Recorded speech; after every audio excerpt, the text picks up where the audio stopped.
make like the map wholly visible without visual line of sight? You are limited by line of sight. For now, yeah. If there's combat here, I will return it to the way it Yeah. was. Yeah, absolutely. In course of combat, yeah, for sure. But yeah, Okay. it's actually it'll Yeah, be so no problem. You can know everything. So let's talk a bit about. You arrive in the afternoon towards sunset of the 25th of Gozran. So after getting to know each other, talking a bit, you can do a quick recon of the outpost itself. Basically, this is the market yard where business pretty much gets done. People with hides or something go here, they trade. This is a cart of hay, because over here is the stable where people can store their horses for the night or longer, and you can see inside, even because of the gaps in the wood, there is a tan-looking horse who looks rather comfortable, I guess. Over here is the guest house. It's not very much, and there are 4 beds inside. Pretty simple. They're usually not accustomed to having lots of guests, so that's why you need to choose who goes first, and that's why Lindsay said she would rather have a bed, if possible. And over here is their own house. They have a. They usually. This door is locked, and they say that beyond it, it's the stock room, so they're not usually don't let people in there. And there are offices and storerooms and their bed inside. Okay, Right. and they also have these 4 huge catapults on each Hang on. corner of. What is a midden? Hang on. A mitten, I don't know. It's an old dump for waste. Yeah, that's why it's behind everything. Pretty much 3 dug pits for compost. There's so much you can make from it. I thought they were in like cages. More like covered pits, so people don't accidentally fall in. Okay. Yeah, covered and all that. And yeah, this is an old outpost that they refurbished into a trading post. So there are the remains of catapults. They are not. They're very much not functional. They require some decent work before they're functional. Okay. If you have someone that's good at, let's say that as players you would know that if you had someone that's good at it, they might be able to make 1, maybe 2 functional by the time in the time you have.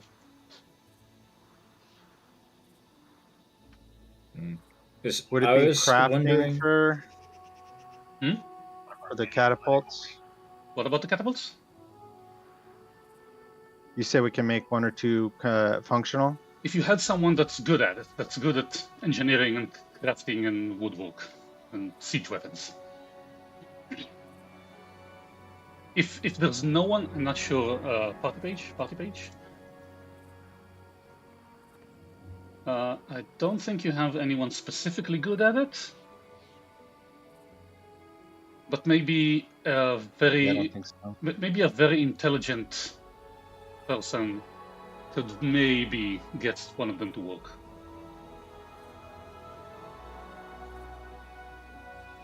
I don't know about the catapults, but first off, let's say everything goes well. We stop them. Or they surrender, or whatever. What do we do with them? First of all, I would like to remind you that in most D20 games, killing things in combat is not frowned upon mechanically. It's part of the point. I usually don't like that. I like when things have consequences. I like when things make sense thematically and people don't just go around murdering everyone. And I also like when there is proper justifications for doing so. So, at least from the Swords Lord's point of view, if someone is participating or acting in banditry, you have a license to kill.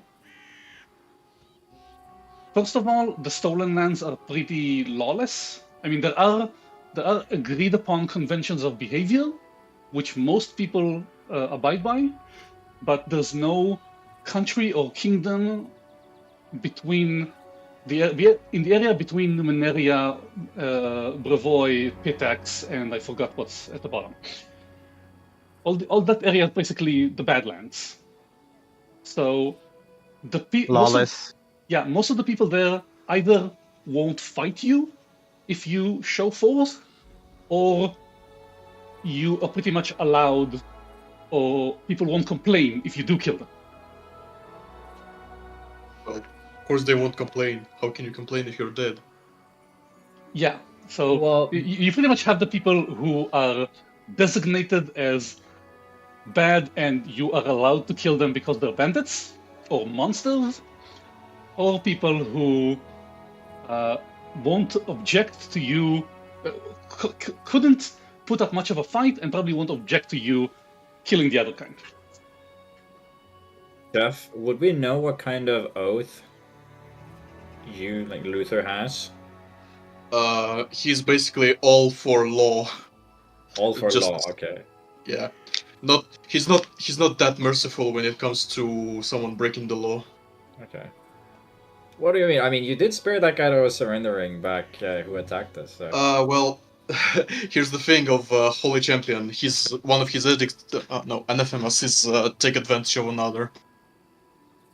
Okay. I think that what you already know of Luther is he works for Chamidu, which is a nature goddess, a beast goddess. Sorry. Yeah, a guardian of the wild. So he is. I guess he is in the with the idea of protecting life from bad things. Well, kinda. Basically, it's like absolutely no harm to children, and those who do this, well, the rest is history. That is what? The rest is history. What happens to them? They'll become part of history. Post haste. Pretty much, if he encounters a villain from Captain Planet, he's good with killing them. Absolutely. Yeah. The way Well, I he- view it, okay, if these bandits come and they're obviously trying to take advantage of Oleg and Svetlana here. They're gonna just raid the whole thing, take everything. And they're gonna repeat that forever. We would be doing this land a favor if we got rid of them. Yeah. Yes. I think. And I mean for think- good. I mean, Yeah, it's part of uh, our charter too, is to eliminate banditry. Yeah, I Right. think taking something from someone is definitely unjust. So, all grounds for that. Okay, cool. Okay, then I am all good to lay in wait behind the door, and then when they come in. So, are these stairs in this part right here? Market, well, this. It doesn't. No, this is the walkway on top of the wall there's a of the ladder palisade. there. I see. And yeah, there's a ladder here, and there's a ladder here. So okay, so that's all elevated. Got it. Yeah. So, is anybody potentially interested in coming to scout with Keldon in the? I can go. Okay, so Rocco, that's good. Yeah, we both have the best stealth, I think. Mm-hmm. And perception. Yeah. For your general knowledge, the palisade, the walls are 10 foot high. Okay. The outer walls are 10 foot high, so it looks like these elevated areas are. They begin at 5.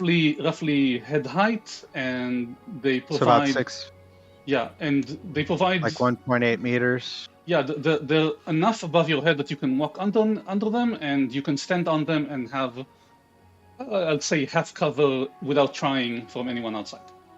So if we were to lay prone on there, we would be totally hidden from sight. Yeah, I would say so. So that's something to consider, at least maybe for Keldon, when we do an ambush. Like he might stand up here. While you consider that, I think the Levitans would even tell you that what they thought is if someone came to help them, like a group like you, that you could hide in the stables or in the guest house because the bandits will probably be focused on things in the yard, the pen, and maybe their house. One of my questions would be, are we just gonna like try to talk to him, or are we just gonna let him have it? I think we should strike while they are unaware, so... Just let him have it? I'm okay with that, honestly. Unless there's Their any other bandits objections. need to be eliminated, and yeah, I'm good with that. Actually, Keldon, if you go out with Rocco and you find the camp or the hideout that they have, then we're good to just eliminate them. If we don't, we might need to get that information out. So, kill maybe all but one. Go, I Sure. finally loaded.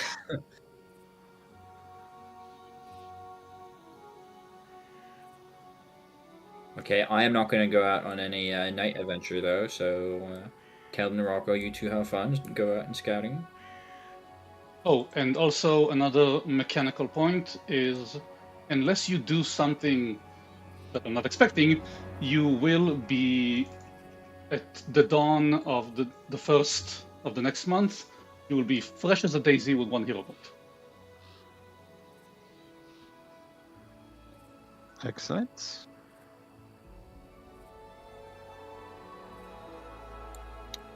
Let's see. I also have this 4-person tent we bought before we went out, so I guess everyone can sleep. You'll probably Well, need no, I at least think some they'll people let to us use it. stay in the guest house, right?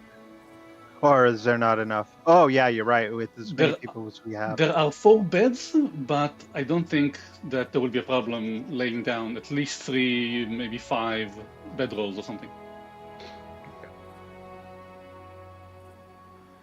I suppose the stables could set up a tent in the stables, something like that. Also, in the stables, you can just pull up a bedroll and that's it. Okay. Lay on some straw on a bedroll. Yeah, there's everything here. Every building has roofs, has decent roofs, and as you saw when you walked in, Oleg is maintaining them. He maintains it well. That's good.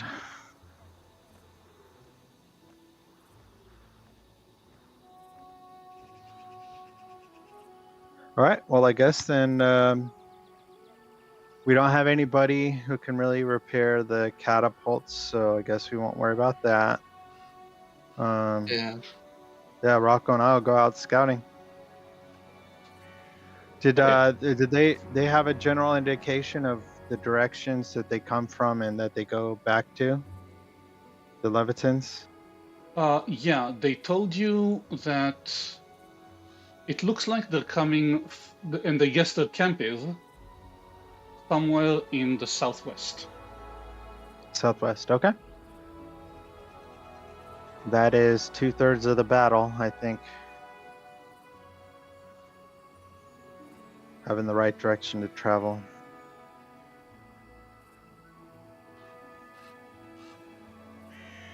So, on the 26th, not so fast,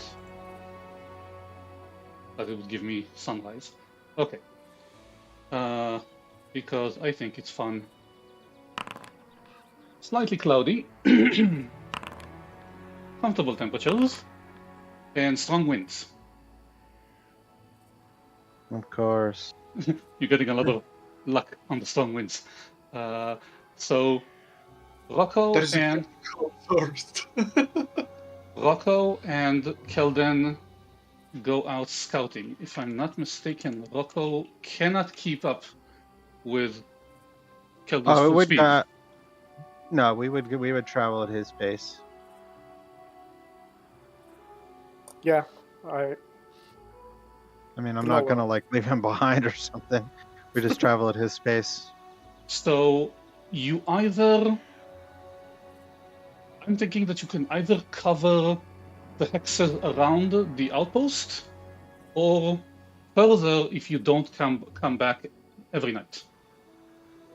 No, the expectation is probably to be out for like 2 days without coming back. Or I Okay, don't so- know. What does that sound good to you? Yeah. Okay, so Okay. let's start by covering what Kelden and Rocco are doing.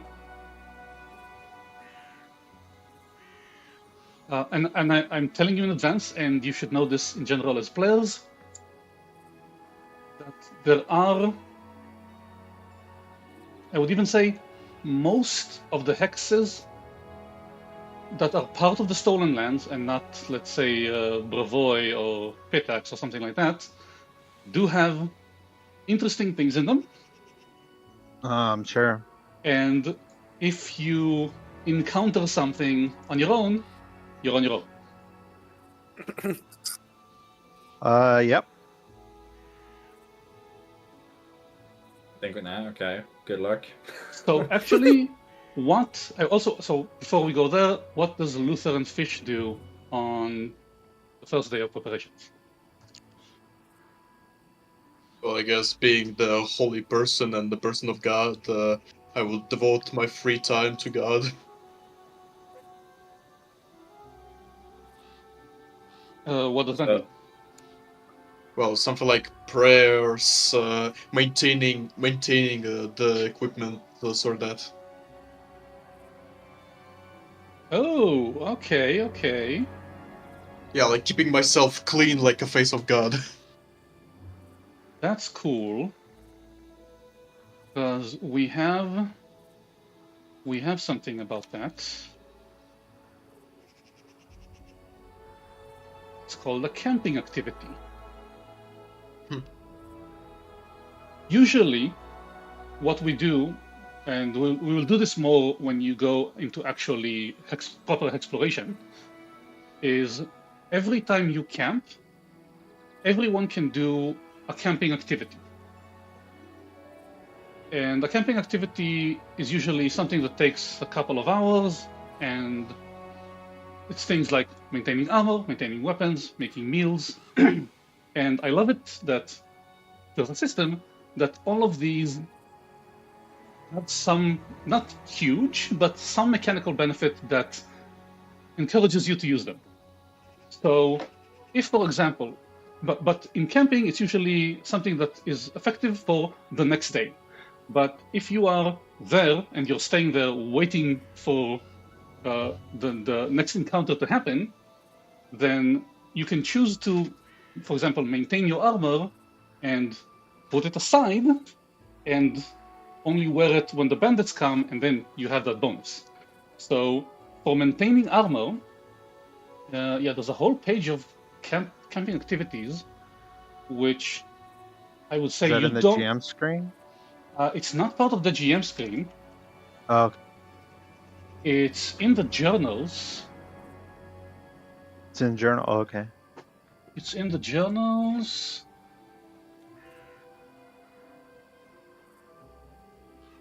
Not this, not this.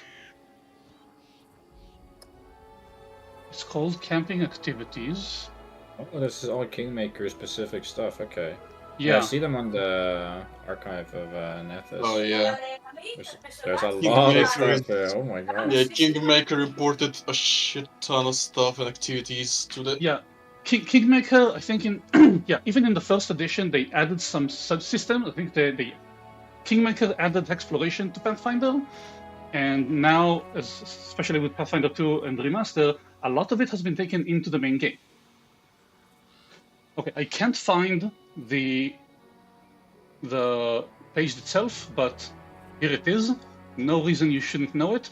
You really, really don't have to read all of it now. I actually encourage you don't, because it's a lot.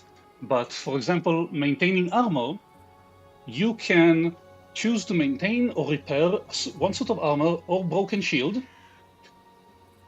And when you do, you can. This is something that pretty much anyone can do, and you just do it. And the armor grants you temporary hit points equal to half your level. So let's say in this case 1 in the next encounter. Or you can restore a broken shield.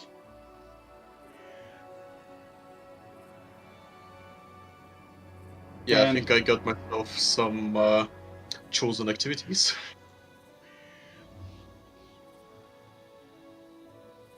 There's a whole bunch of them. Yes. Yeah, that'll be good to keep on tap. Yeah. And I think Valerie is actually quite for this kind of thing. She's very particular in that. I will need to grab it from the companions.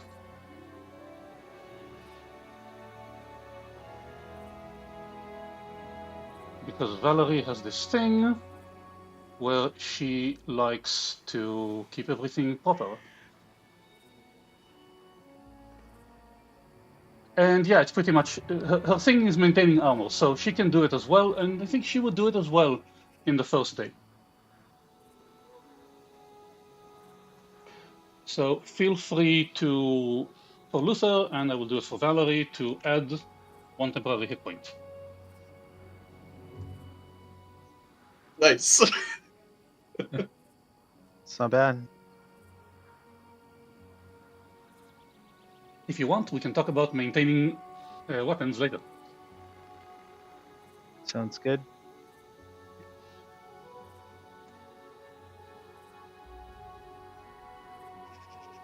Fish wants to do anything? There's a lot of stuff here. Maybe I want to try and cook something. Oh, there's also a maintaining armor effect you can use if you want. There's a cook special meal. Yes, there is cooking special meals. Discover a special meal. You can do that too. But cooking, if you want the magical, if you want the effect for cooking, I would do it on the last day. Okay. Never mind. It says I need to be trained in cooking lore, which I'm not, so maybe I won't try my hand at cooking. Maybe you'll do it later. Yeah, I think I have also eyed healer's blessing because it kind of fits the character. Also, yeah, feel free to have this campaign activities thing open right now and try what you want. And tell me if you want the companions to do anything specific.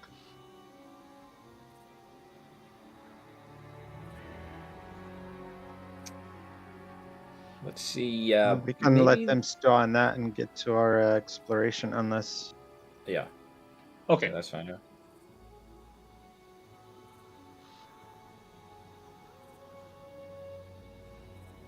Okay, I want to save this thing. Save camping activities, save camping. Okay, I'll just get it here. Camping activities, configure ownership, everyone can see it. It's in the root journals now. And yeah, okay. So you are yeah. scouting. Yes.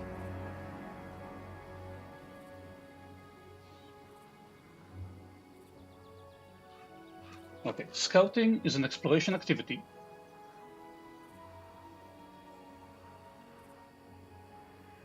which, if you are doing it at Rocco's speed,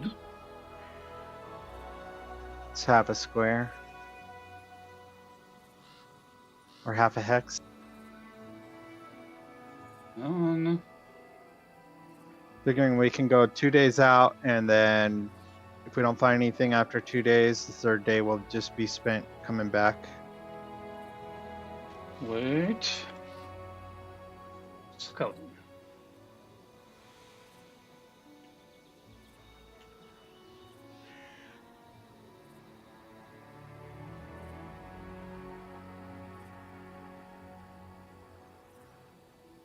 Almost actually, it might be reconnoiter. Reconnoiter. Yeah, it's more. Yeah, what you're doing is pretty much reconnoitering. Scouting is more like advanced warning. Yeah.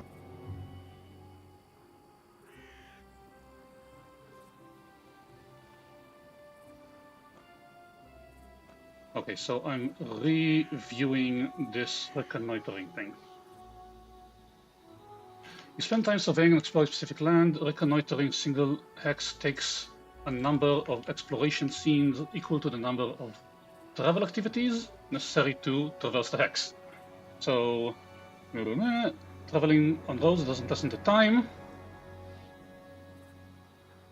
So if Keldon is doing the primary reconnoitering, and Rocco is just traveling primarily, we could actually move faster, couldn't we? Because my speed gives me more activities. So it's Or am I pretty much you are reconnoitering and traveling while Rocco is only traveling. So Yep. he's basically, you're doing the actual activity while Rocco is there to back you up in case something bad happens. Exactly.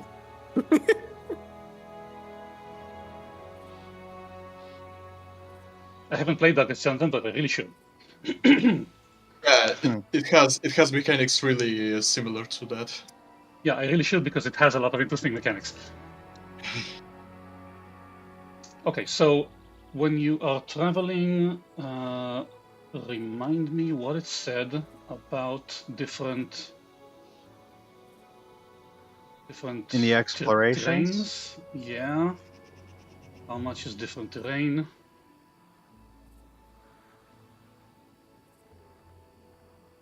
Oh, let's see. But I moved everything here.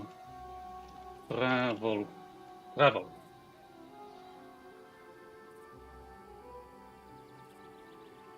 I need to change the travel exploration from the GM screen.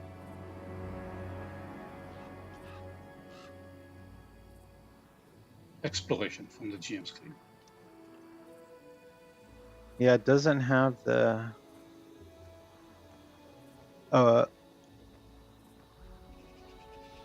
So it has a random encounter chance table, but I don't see a. I remember seeing it somewhere. The terrain type modifiers for travel. Oh, I haven't looked at it again. Travel. Traversing to a hex with difficult terrain, such as a forest or desert, requires 2 travel activities, and the hexes of greater difficult terrain, such as steep mountain or swamp, I would even say tundra, is 3 travel activities. So this is a forest. What you're getting at. This area in the Stolen Lands. Yeah. Do you guys want to switch your map over to the Stolen Lands? Yeah, I'll keep Oleg activated so you'll have access to it.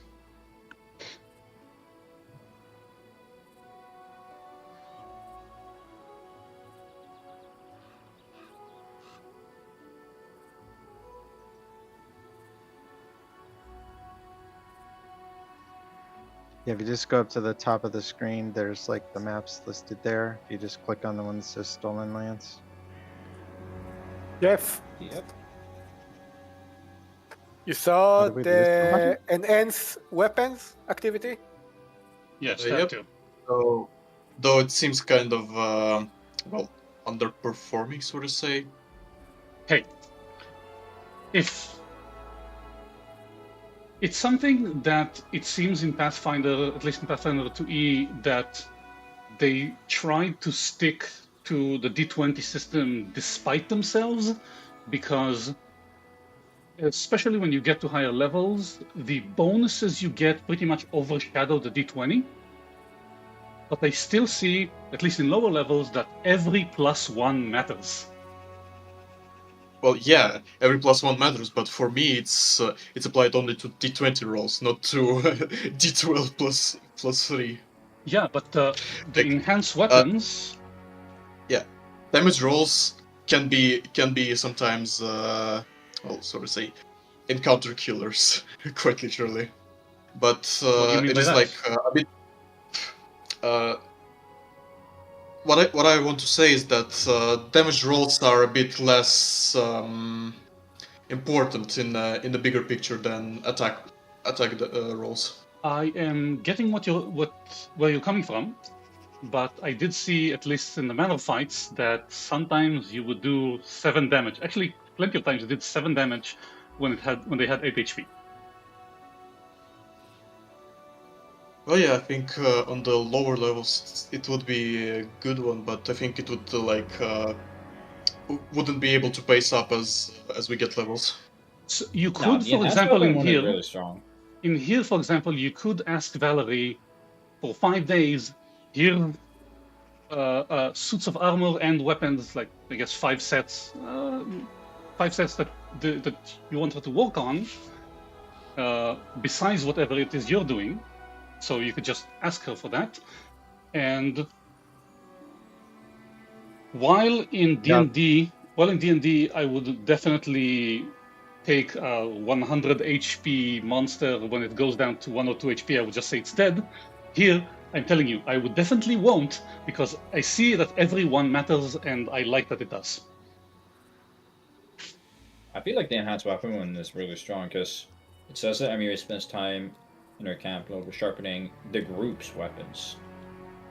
So it's an everyone's weapon, and so let's say everyone is doing 1 more damage on their turn. That adds up very fast to a lot of damage. In camping activities, it's 1 melee weapon gets a +1 to damage rolls. Well, that's pretty powerful.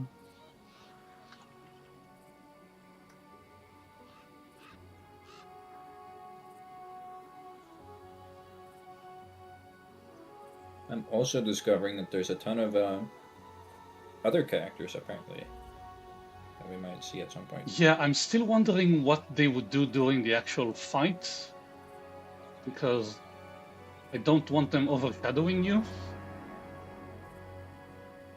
Oh no, I mean on the camping activities, I see that there's like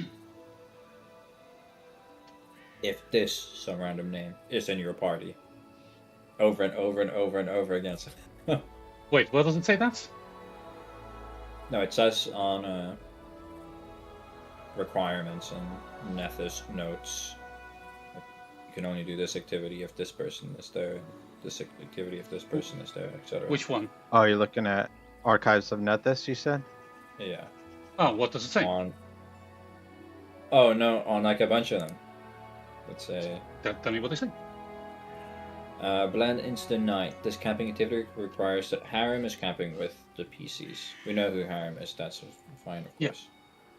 Zelensky, there's Jubileost, there is... Jubilost? Okay, and I would ask that if you see something like that and you see a companion you don't recognize, close it.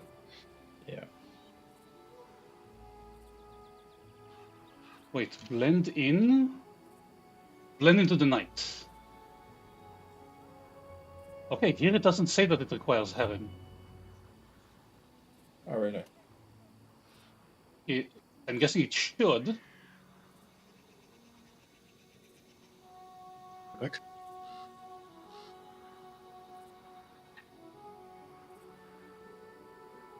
Yeah, okay, so... Oh, okay. So the journal for the activities doesn't say which activities require a different NPC. For example, maintaining armor is what Valerie does.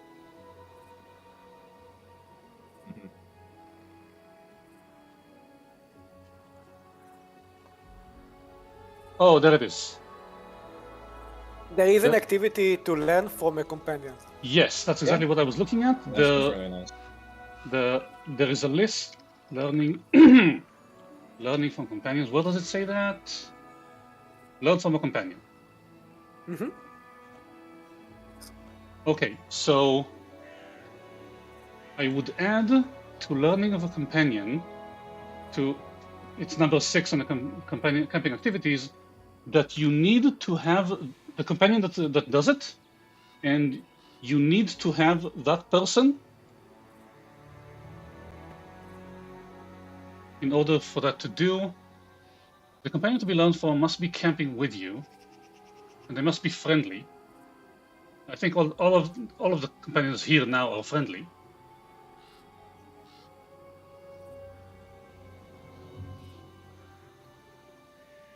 Oh, okay. So what it says, it's important for Jeff, that each companion has an activity they specialize in. And let's say, for mechanical benefits, let's say that it's something that only they can do so well that they get a mechanical benefit from it, not just everyday things everyone does. And if they are with you, they can help. They can, if the companions with that activity is with you, then you can do that activity too, because they're there. They can point out your mistakes and help you do it better. But if you want to be able to do it properly on your own, you need to learn it from them. So currently, Luther and Valerie can work together in the same place and maintain armor and enhance weapons. Okay, for enhanced weapons, you need a melee. So so let's say that Valerie can work on 5 pieces of armor, Amir can work on 5 weapons, and Luther can do both of these activities however he wants, because they're there. But when you separate, when you go on your own, you will first have to learn that activity properly from them before you do it by yourself. Okay.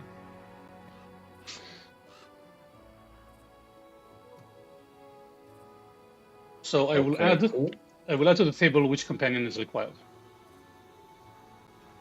Okay, cool. That's a nice little system. Now, Keldon, Morocco, are you guys finding anything? A little complicated. That's a good question.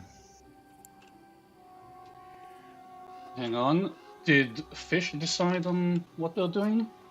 No, I'm not doing anything. I think. You're not doing anything? Yeah, not for now. Maybe I can take the relax camping activity. Yeah, totally. And then that's Valerie teaches. What are your crafting levels? If anyone? 1. I don't think anybody has crafting, do they? No one is trained? No, I got it next level in like 150 XP. For me, crafting is a flat check. Yeah, everybody is untrained in crafting. Yeah, my previous character had a lot of crafting, and I got banned because my DM didn't use it at all. So Okay, so first I had of zero all, motivation to take crafting. First of all, I think it's important that players should ask, especially if they don't have a companion book like this campaign, to ask what might matter most in this campaign, because I don't want you building characters that have things that are completely redundant.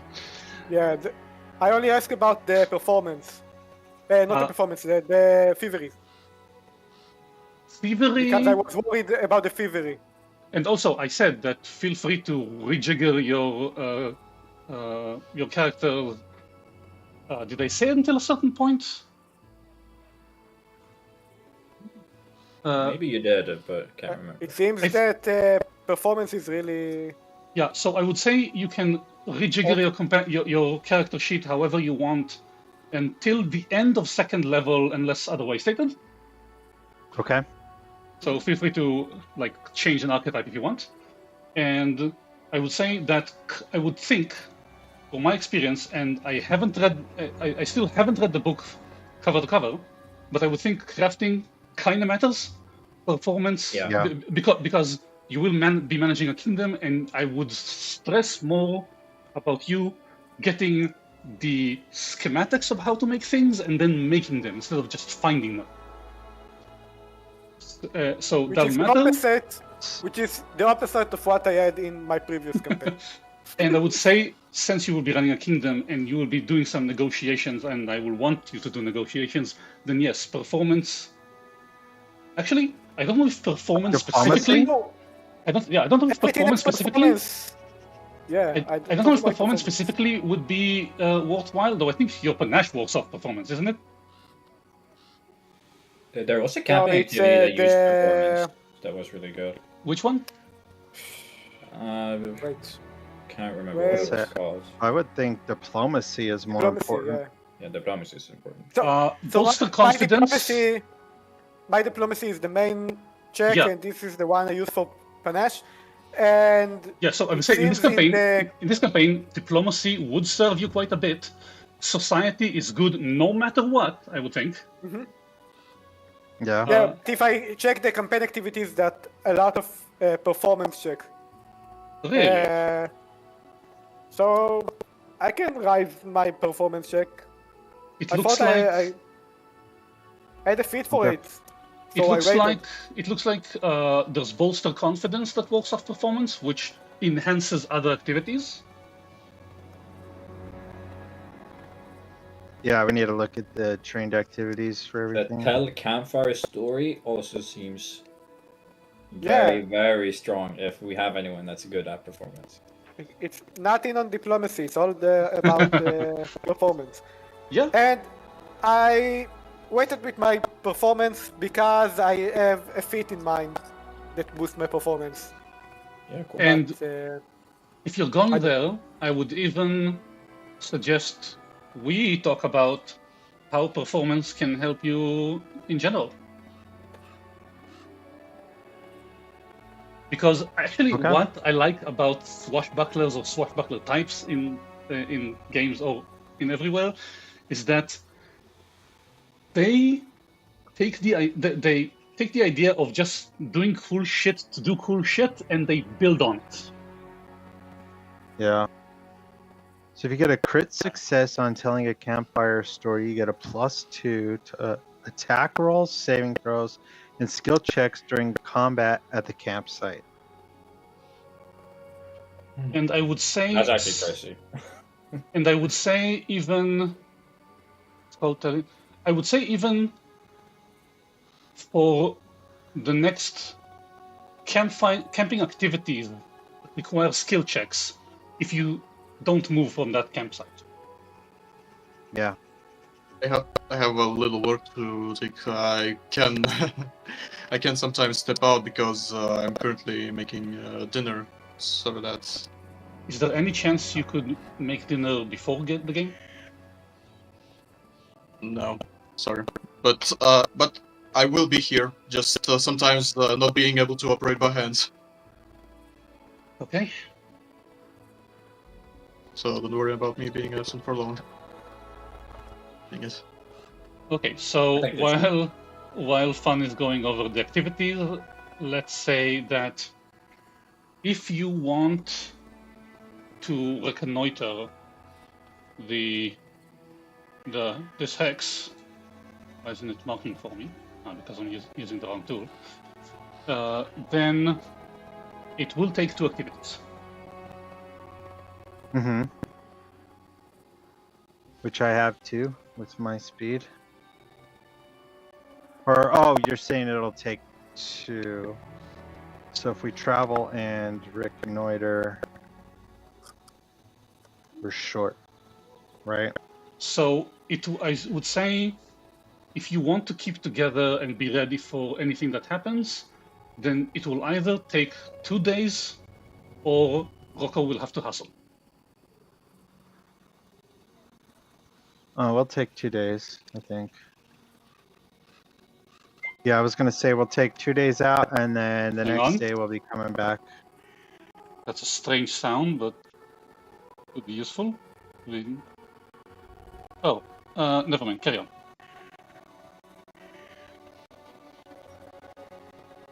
Yeah, I don't want to have you hustle because that can leave you in a bad. I think you get fatigued potentially if that goes wrong, right? If you hustle,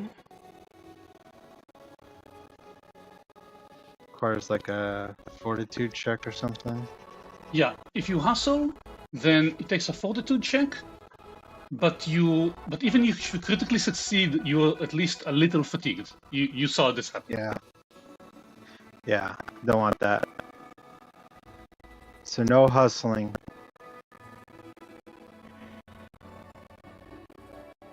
Okay, so We'll take our time.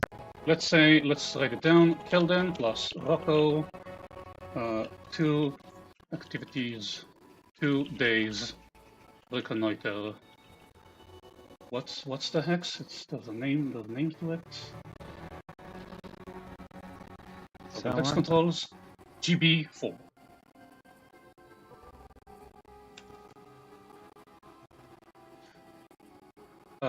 So I would ask, first of all, if you want Amiri and Valerie. Okay, I will look at that later, Liron. If you want Amiri and or Valerie to do their maintain armor and enhance weapons. If you ask specifically, if you prioritize yourself, then they will do all your weapons and all your armor and themselves. Unless you want something different. As a possibility, would it even be a possibility that Mary might come with us for scouting? She's kind of nature based. Miri can come with you for scouting. For scouting. Well, yeah, for the reconnoiter. I think it'd be better to have, we can have the person, assuming something goes awry, it'll be helpful to have another possible hand. Is her speed 25 or is it more? Her speed is 25. She's not especially agile. She's more focused, strength focused. Mm-hmm. Also, did I not add reconnoiter properly? Recon.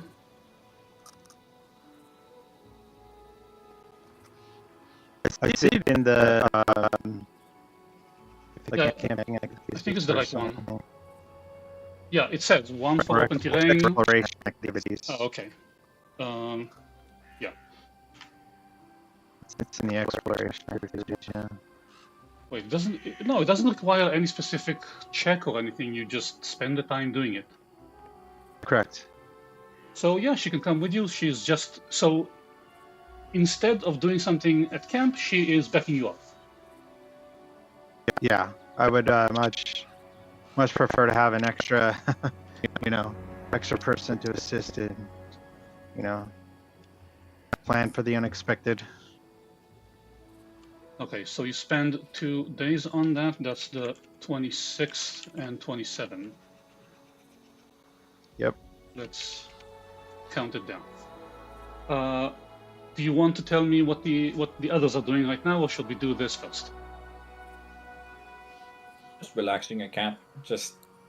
Yeah, let's do get the reconnoiter out the way, I think. Yeah, relaxing at camp, it's an activity. Let's see what it says.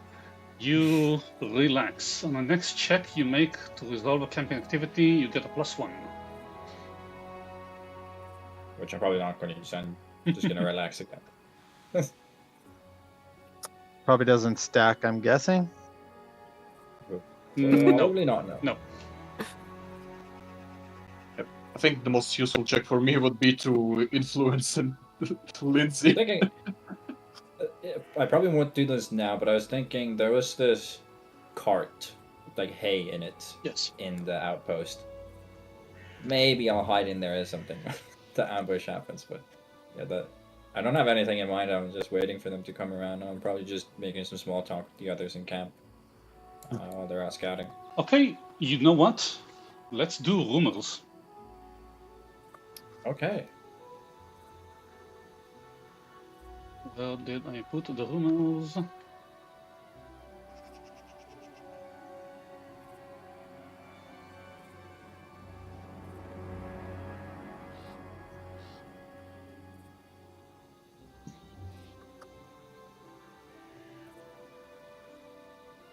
Rumors. In Brevoy or in zones 1 and 6, which is this one. Yeah.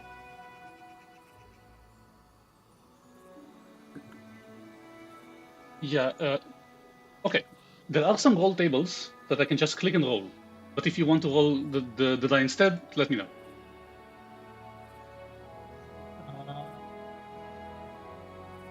Do you want to? We'll go for a random one. Yeah, but do you want to roll? You can just click. Okay.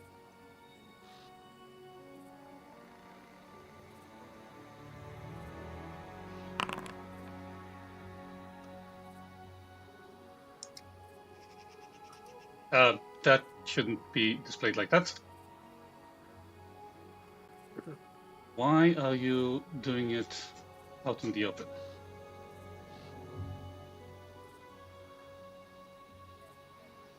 Okay, I need to remember to do rumors with a self roll.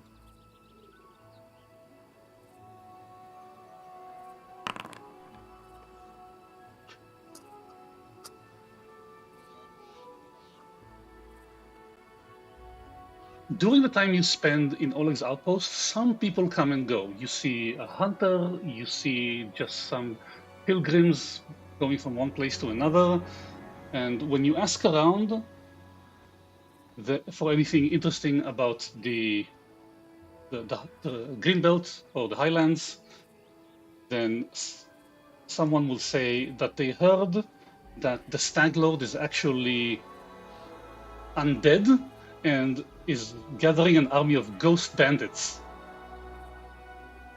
from somewhere in the Stolen Lands, and when he gets powerful enough, when he gathers enough, he will try to take on at least a kingdom or two.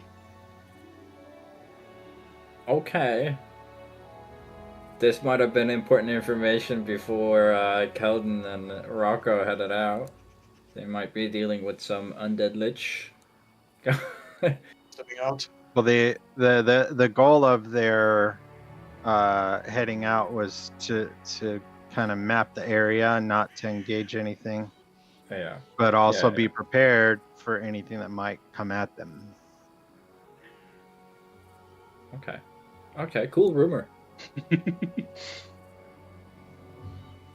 I mean, technically, if you think about it, with Amiri there, they have, and Bathir, they have like a party of 4 almost.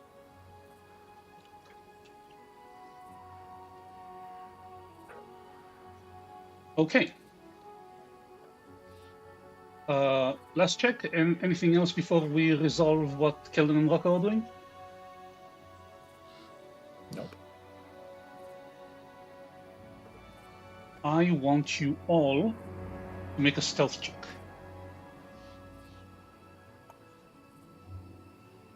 Follow the expert on that one. What? Follow the expert, the exploration activity that lets you basically get yourself kind of a proficiency in the skill you're using. Is this a blind roll? We have proficiency. I would say it doesn't have to be a blind roll. Choose an ally attempting a recurring skill check while exploring, such as climbing, performing different exploration tactic, like avoiding notice.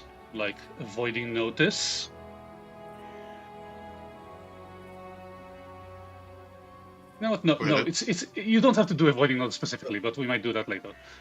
That kind of doesn't check out because that feat is basically locked before, at the very least, level 2. Which feat? not feat. Ability to follow the expert. Where does it say that? No. Because Okay, you the need. lowest level you can be an expert on something is level 2, which is a rogue's thing, but most of the time it's 3. Actually, some can do it earlier, I think. No, But yeah, 2 is the earliest you need level. to be an expert.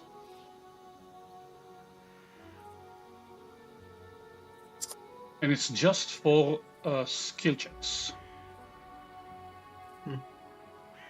Oh, I I'm will be sorry. expert. Some people can be experts in saves and or perception, but I don't see, at least the companions, anything expert in skills. Yeah, the earliest level you can get the skill expertise is level 2. Oh, I will be expert in Weird. stealth in level 3. I don't need Luther to do a stealth check, but I do need Amiri to do a stealth check. Oh.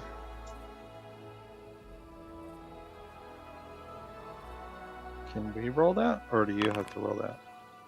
Sorry. Reveal. 17, 15, and 12. That's not bad. Not great, but reasonable, I suppose. I think that is exactly reasonable enough. I think that is exactly reasonable enough. Before we continue, okay, all of you beat the DC, including Amiri. But this raises a question for me. If I'm missing something, does Pathfinder have any specific rules about group checks? And if not, what do you think?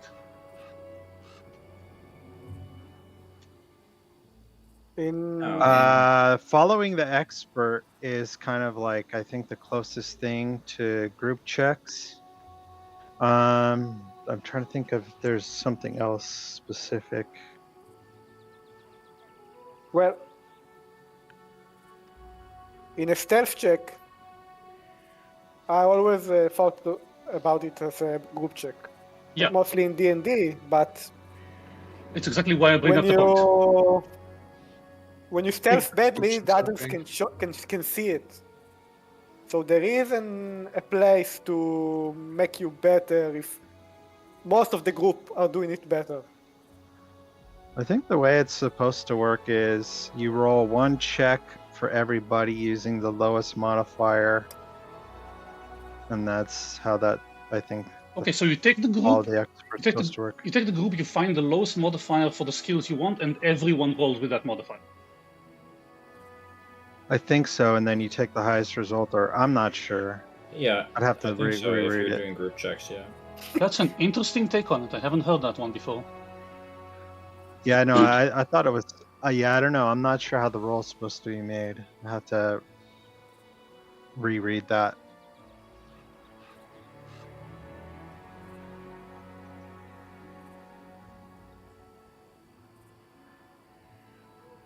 Okay, it looks like follow the expert is specifically for exploration activities.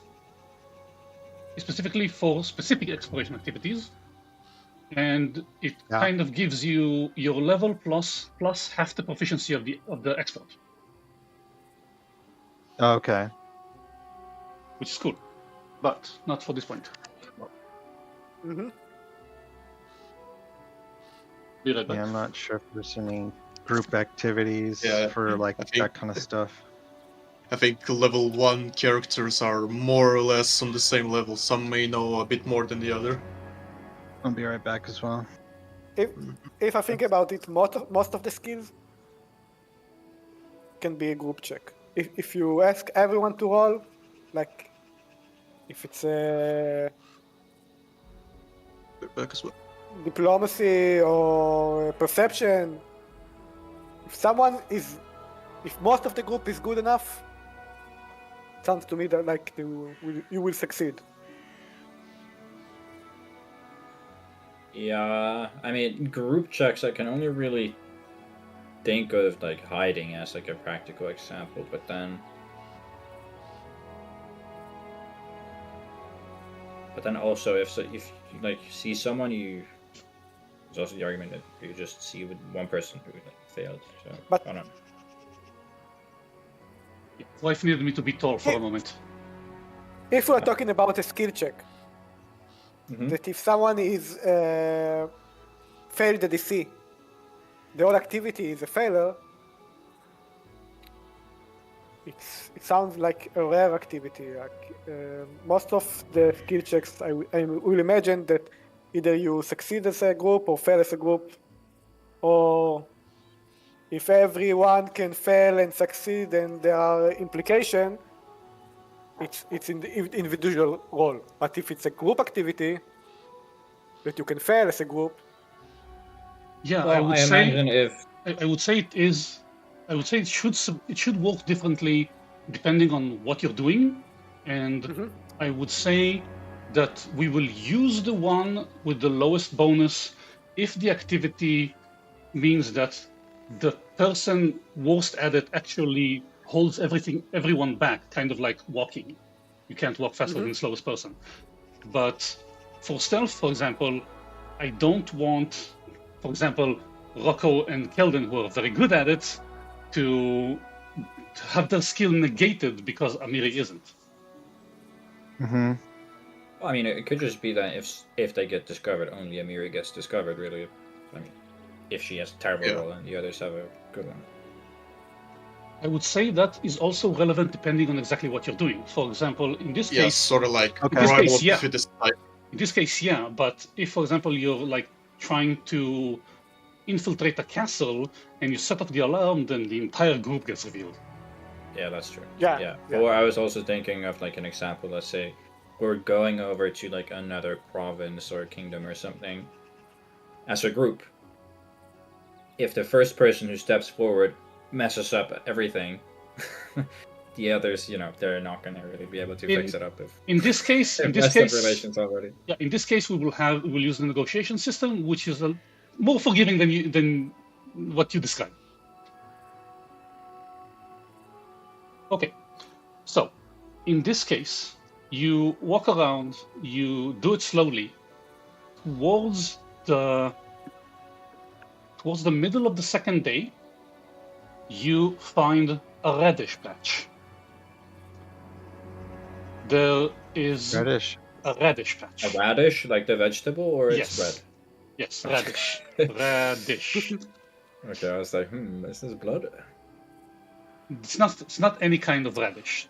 As you walk through the forest, you find a small clearing where it first feels like the temperatures are slowly going down, not massively, but getting kind of colder.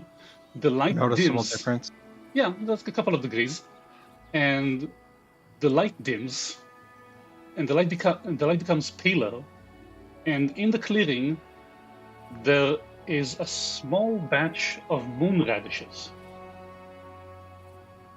They look like regular radishes, but they're much paler. And you see, without them noticing, also because they are, I would say, under the influence,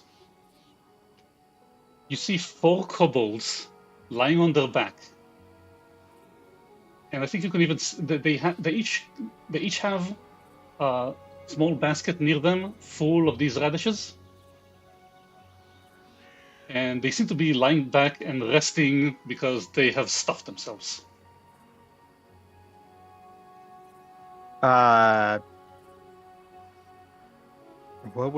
Is there any way I can verify if I have any knowledge about radishes? These moon radishes?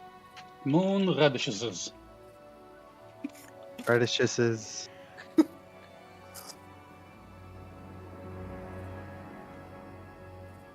You know what? Yeah. Would you say that is a survival check or something else? Nature or survival, one of the two, or maybe possibly both. Either or, I mean. I think nature is more appropriate. You do that. This one is blind. Okay.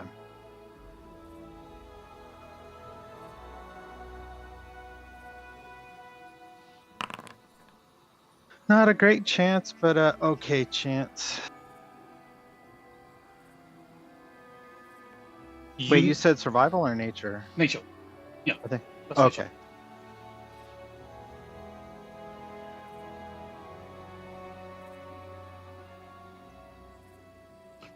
You know that moon radishes is kind of a delicacy in this region. They are not legendary, but they are kind of rare.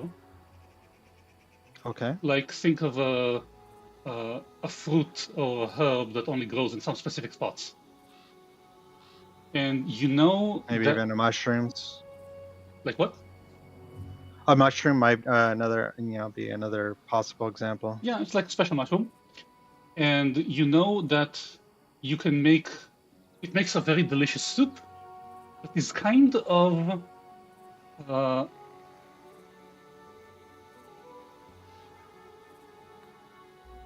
Has special effects of some kind.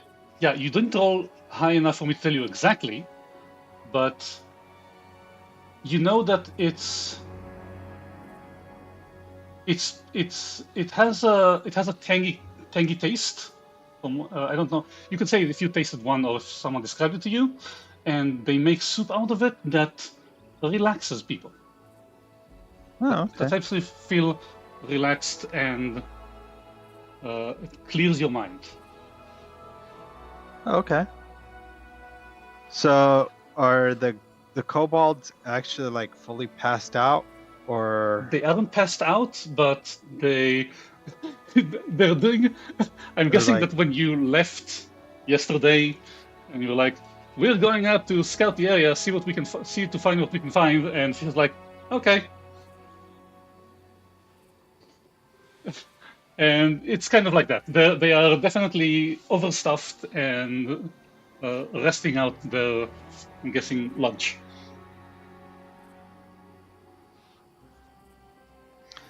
what do you think, Rocco? Well, kobolds are they? Do they have a bad rap in this area? Are they likely bad peoples, as it were? They are usually underdwellers, and thus are not. They don't interact a lot with civilized society. Okay. They do their own thing, and they tend to keep to that. But you do know that kobolds are, first of all, very communal. Okay. They are considered by most people to be kind of dumb. Okay. In general, though there probably are some exceptions.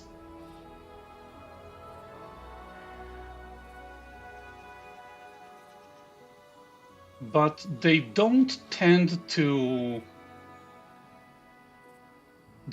just come out and attack people, though they do protect themselves and what they have, and when they do, they show cooperation unlike almost anything else. Okay. They're very good when they don't seek out fights, but when they have to, they work together to a fault. So, do you want to? I think maybe trying to talk to these guys might not be the worst idea. You, I think, are trained in diplomacy, right, Rocco? Yeah. I'm not, so I wouldn't be the one doing the talking, but I think, maybe actually talking to them and see if we can kind of forge a relationship with them is not the worst idea. What do you think? Yeah, sounds good. So it'll be like, greetings, travelers. How are you? No weapons pulled or nothing like that. Approaching in a friendly manner. You know what? I would say this is actually a great time to try a negotiation. Oh, which is that in the? Yeah, the page should be available to you. If you Is want it in to. the GM screen or? No, it's different. I added it. Here it is. Oh, it's okay. It's What? a different journal note. What you would feel free to read it at your own pace when you want to. We are going to say in general, let's explain negotiations. for the people at home. This system I pretty much took almost as is from Draw Steel because I love how they did it. It's to actually make interesting and mechanical and useful and worthwhile the idea of talking to people to get things instead of just fighting them. There are limits. It's not mind control. It's more than a simple performance diplomacy check or society check, and it assumes that you want more than just threaten them to get what you want. That's not how negotiation works. In negotiation, the other side has interest and patience. Basically, how much they're following you and how much they're still willing to negotiate with you. Okay. I would say, especially in this case, it really matters whether you speak their language or not. Oh gosh, what is their language? Maybe kind of draconic. I don't know. Yeah, I would say you know this. The kobolds speak draconic. Most, not anything else. Not anything else. I Yeah. feel good luck. And don't speak Draconic. I only know 2 languages. yeah, so this matters. And I would say that with simple creatures, with simple sapient creatures, you can't negotiate if the creature is not sapient. You can't negotiate with a bear. Yeah. Yeah. So speaking the language, if you don't speak the language at all, if you have no base to communicate on, then you are very limited in what you can achieve. The patience and interests come from how they consider you at first, if they're friendly, if they're hostile, and the side you're negotiating with probably have motivations and pitfalls, meaning what you can put pressure on, what you can mention to get better results, and what topics, if you hit, you will obviously get lesser results, if at all. Okay. And there's a list of general topics for that and examples, but I'm skipping that for now. And we do it like this. When you want to negotiate with the kobolds, you walk into the clearing. Is Rocco doing it by themselves, or are you joining them?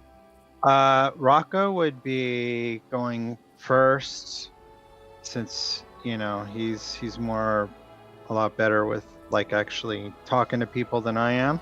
But yeah, we would be following behind him. Okay, so Rocco is going in presumably as the only one, and you and Amiri stay as backup.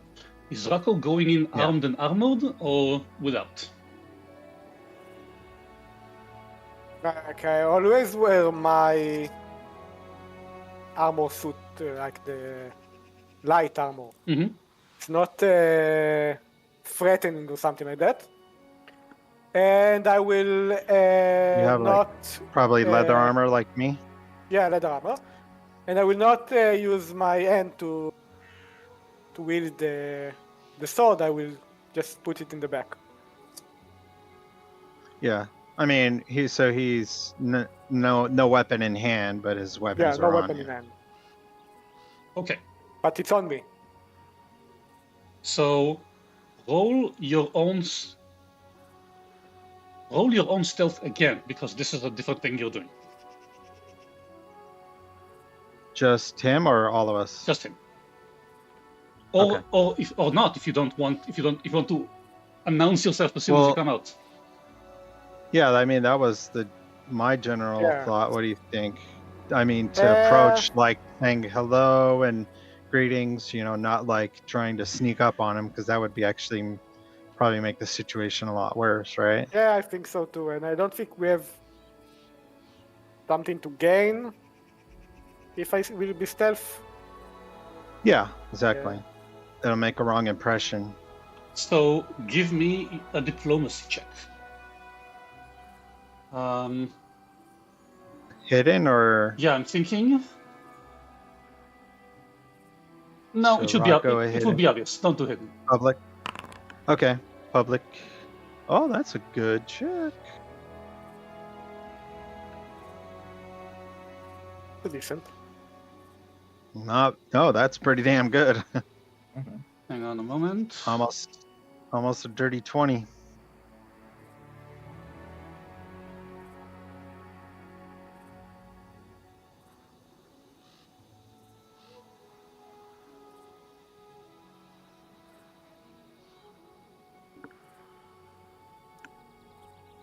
When you walk into the clearing announcing yourself, all of the kobolds immediately jump to their feet, pick up their spears, and point them at you.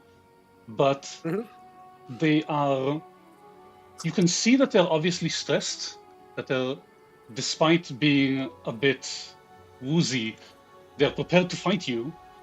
But they do seem to be kind of surprised and flustered with the fact that you just come into an open area, announce yourself, not carrying any weapons. So they stay there, all four of them, huddled together in a group, and they point their spears at you, but they're not doing anything. And I think you can hear them mumbling to themselves. Ask them if they speak common. Well, when I greet to them and I say hello, I don't know how to call kobolds. Hello, tiny creatures. And if they don't speak my language, and I can see they don't speak my language because of the mumbling to themselves, then I try to speak with my hands. I take both of my hands forward to see that I do no harm, and do a wave of hello, and even point to my other companion. Are you? Does Amiri speak any other languages? Amiri doesn't appear on the group sheet. No. And I speak like Goblin. I say, I do with my hands that we were walking, and Well, do they understand common is the question. That's where we have to start. You hear them speaking in like short, panicked barks and high tones to themselves, which I think because it's kind of a language that is not uncommon in high society. Rocco can understand is probably some variation on Draconic. And when you ask Amiri if she understands it, she's like, I'm not a linguist. I don't know this shit.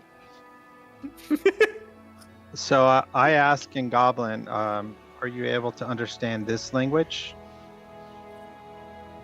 They pretty much go around in a round of barks with each other, and then still look at you, kind of worried. And Rocco was saying, like, we were walking, and then what? And I point to the radish, I guess. Like maybe I because I don't know how to explain everything we want from them. I will just make it simple, and I will point to the radish, and I go to my mouth, like I want to eat a radish. Okay. It's all to seem that we are not want to fight, and I want to get closer to them. Okay. Make a diplomacy check.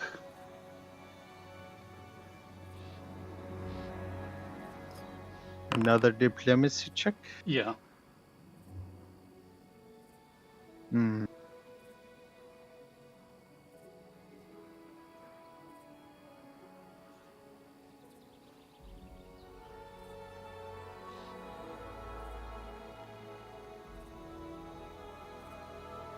when you do the radish eating, then they immediately seem to be more panicked, more hostile. They move so that the radish patch is behind them, and they're like kind of like slightly spread out. You can see, you know this thing, you know this maneuver. They're trying to defend the radish patch, and they seem to be offended by the fact that you want to eat it, and it's obvious from a mechanical point of view. It's an obvious pitfall for them. Their interest drops by 1.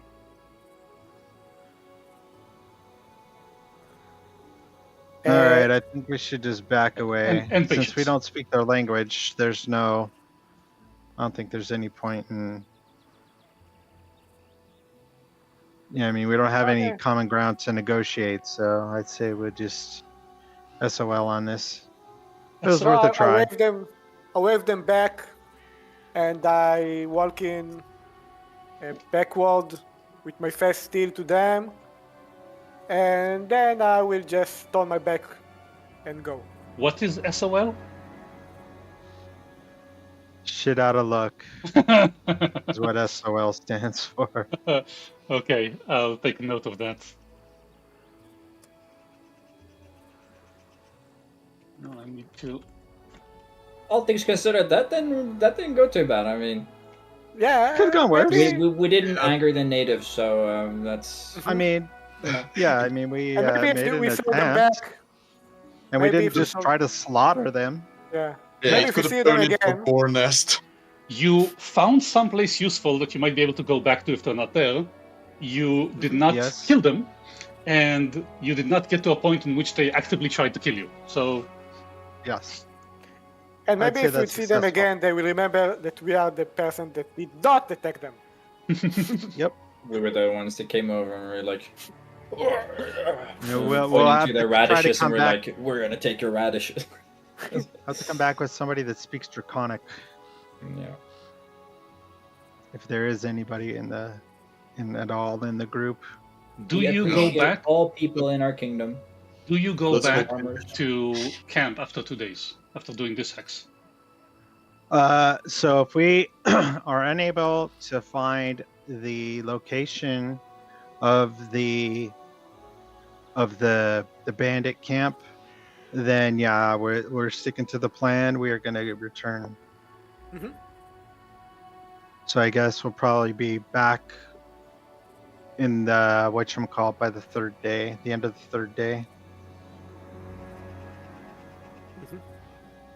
Because you figure we basically did about 1 day's worth of travel over 2 days to reconnoiter. If we didn't find what we're looking for, then yeah, on the third day we'll spend the day returning, and then we should be back by the end of the third night. I think you should be able to go back on the night of the second night. Really? Yeah, you spent. I thought we had to spend like the whole day, because You like s- I thought it was I would one say, whole day plus another whole day to would- do the full reconnoiter of the square. I would of the say hex. that you spend 2 days going around, and by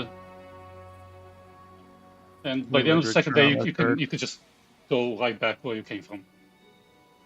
Okay. Can I see GM notes for this? Add this.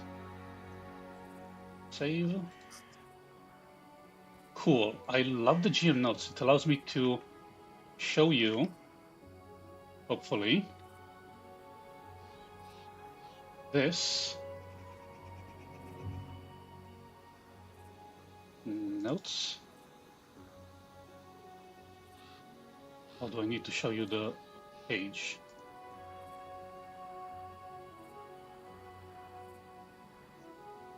Okay, if I set it to limited, can you see the note What note? on this hex? I see radish patch. It says a large patch of delicious moon radishes grows in an arrowhead-shaped clearing here. And the kobold, yeah. So, good. You have discovered the radish patch. Cool. There you go. I'm guessing that Luther spent a day maintaining his armor, Valerie spent a day maintaining her armor. Anything else you want during those 2 days? Yes, first off, I think most of the time what I'm gonna do is like clear my armor after bloody encounters. After what? After some gruesome encounters we had. Okay, but that doesn't take an activity.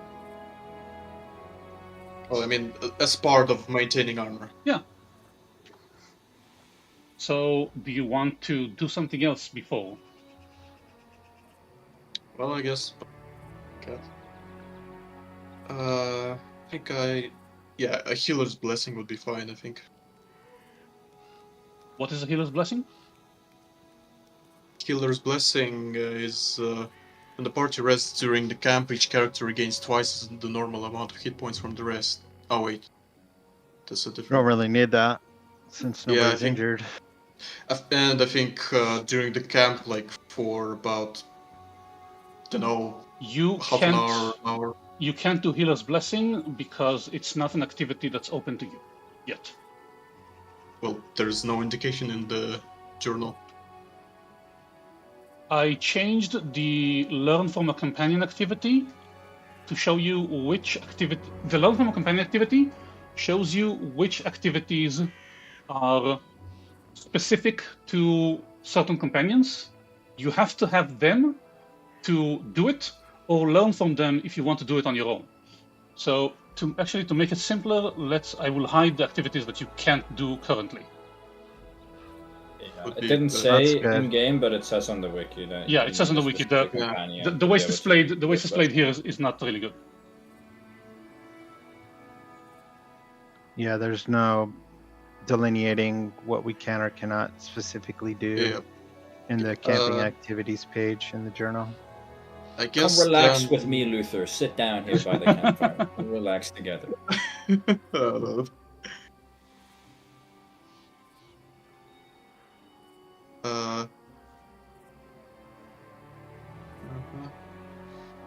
Is there anything better than helpful?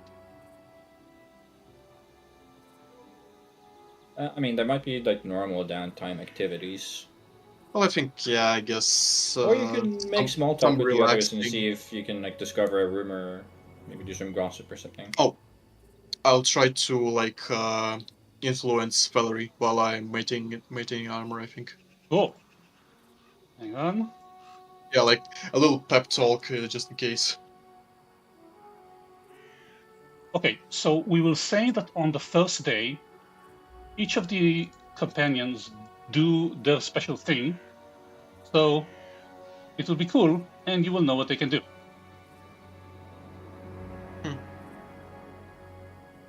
Is prepare campsite something special? No, everyone can do that. Why is it all the way down there?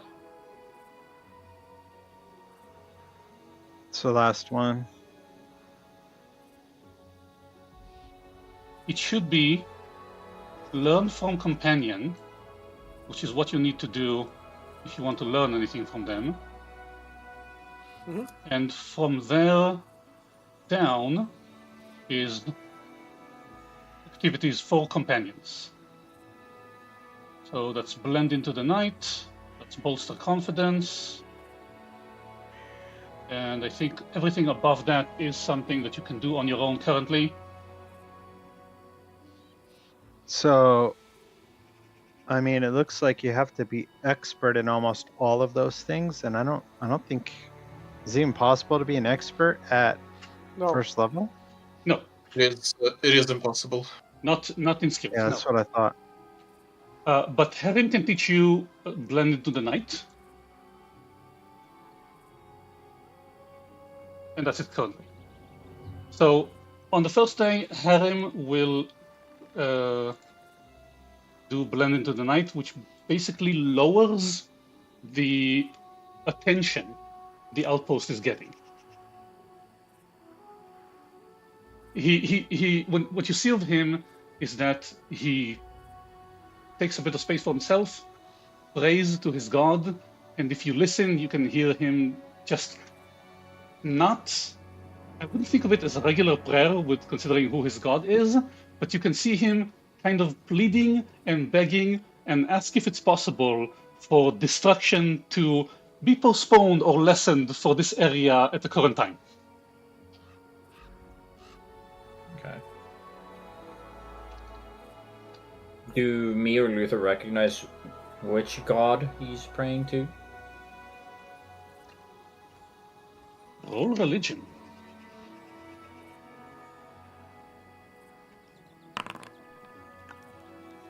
Oh, I need to reroll that, I think.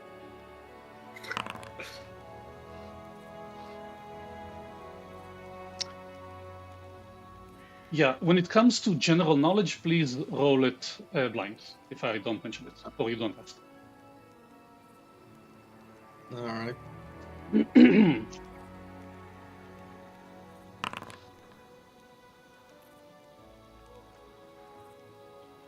On.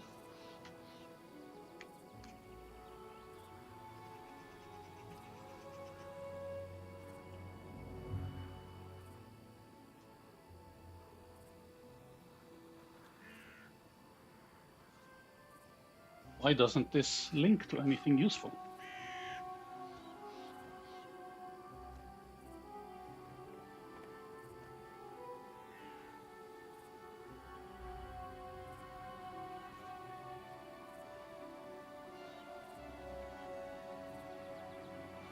I think with your rolls, as at least Fish will understand that this is not a very common god, but I think you even catch the name when he says it. It's Grotus, the god of the end times.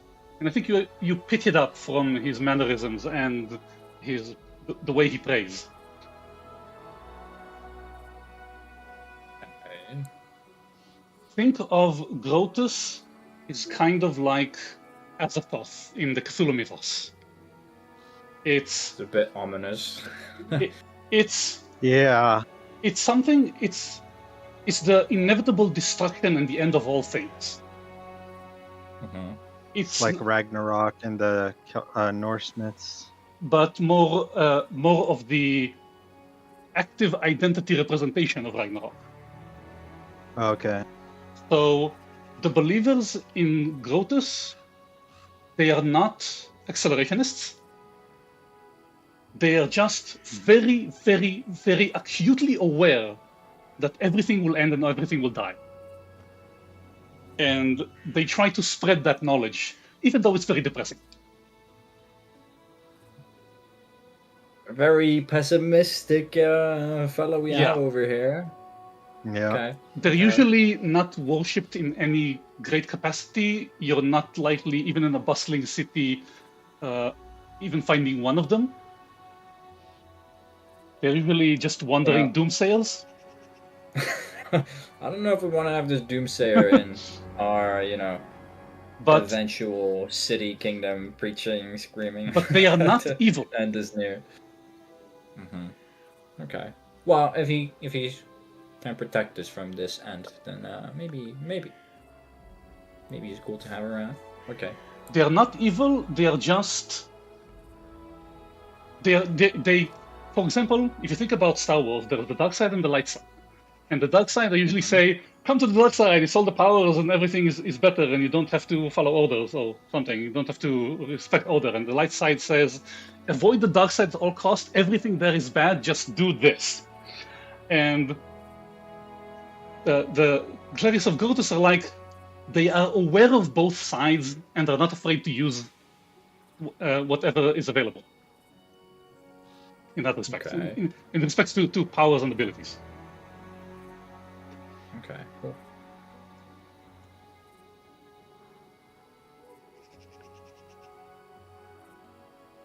So he will do Blend into the Night, and where is it? Lindsay will bolster confidence. So she's pretty much a force of enthusiasm in general, and just now walking around, she encourages, she makes light, she tries to make everyone feel better.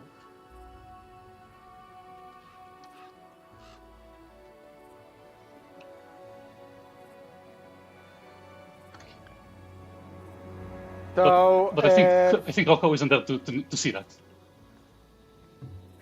how many activities can we have before the critical moment? Even if you look at these mechanically, these camping activities are for camping, so we're supposed to do one in a few hours, but for simplicity, I'm going to say that each of these are done and maintained through a day. Mm-hmm. So you can do, for example, for you can either do one exploration activity outside per day or one camping activity in Oleg's per day. And if I want to do in the Oleg's camp, I have 3 activities, 2 activities until the critical moment? One. Until critical, one per day, so 5. And now that you're coming back, I was out for 2 days. Yeah, so now that we're coming back to the 27th, actually 28th, because you spent 2 days. So we're starting the 28th, and you have 3 more days. Mm-hmm. We'll just add that on the first day, Jaethel is pretty much the same, trying to not draw attention to herself.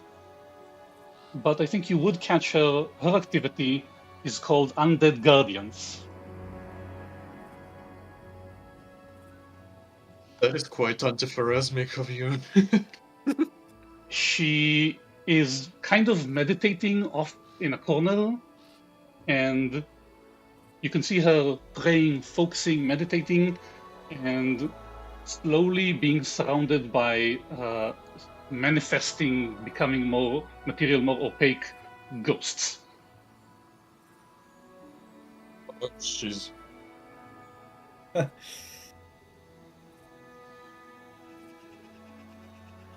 Interesting. I'm gonna pretend I didn't see any of that unholy nonsense. I'm gonna. She's a friend. That is what she does.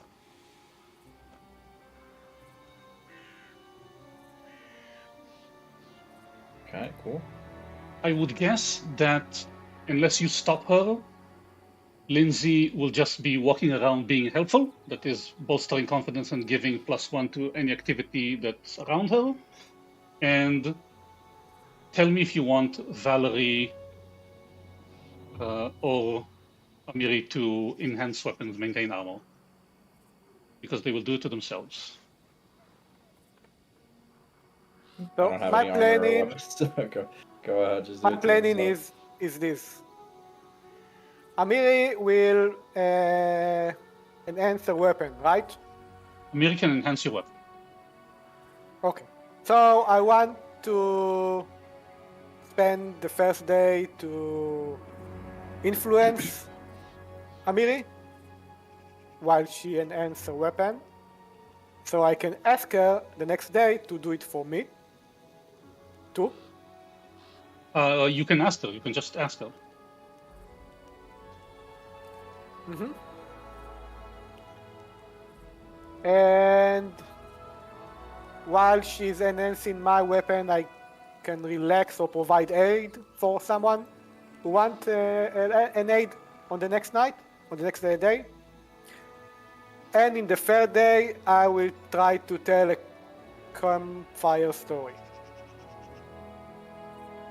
Hang on. Do you want to actually improve? Do you want to just get the enhancement on your weapon, or do you want to actually improve relationship with Amiri? Both. Okay. What kind of roles can be used to influence Amiri? I think you already established its athletics works with her. Yeah. I think you established that survival works with her. Yeah.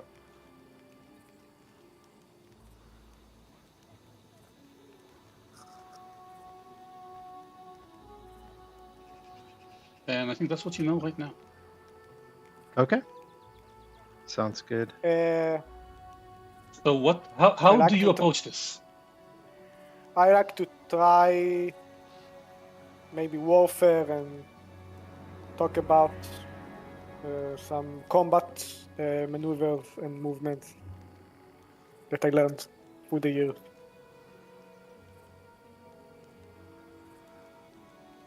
Maybe she can relate to it.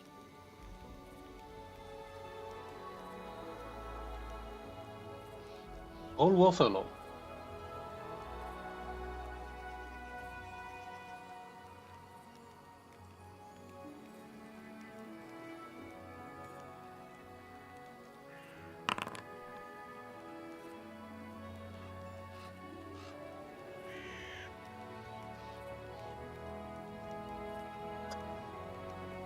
I think that what happens is you get to talking. You, for example, tell her. You talk about tactics. You talk about things you've learned, masters you've learned from great generals. But she takes it as kind of like you are just an academic. You haven't really fought in any big conflicts. You have no field experience, and that's pretty much all she is. She's learned in the wild. She learned by doing.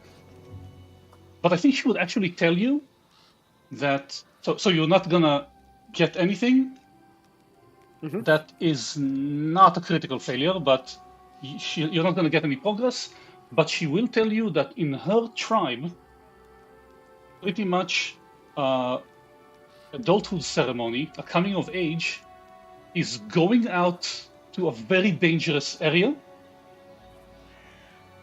And there is something you're supposed to, there is something that you're meant to find and get and bring back, but it's so dangerous that people really prepare and they really don't try too early because people have died doing it. So she basically, she kind of also impresses upon you that the fact she's here at her age means she's a survivor. She's a fighter.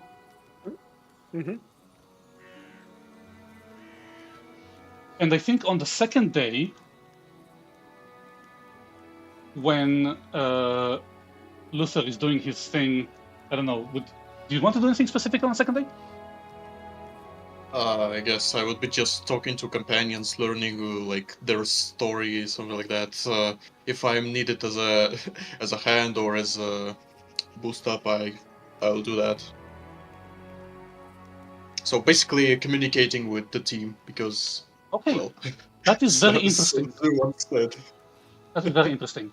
I want you to let's say just roll society once. Public? Yeah. No, not public. I will tell you this is not great. You know you've not done great, but I guess you will get roughly the same story that Liron got, that Rocco got from Amiri. I'd like to reroll that then. Go for it.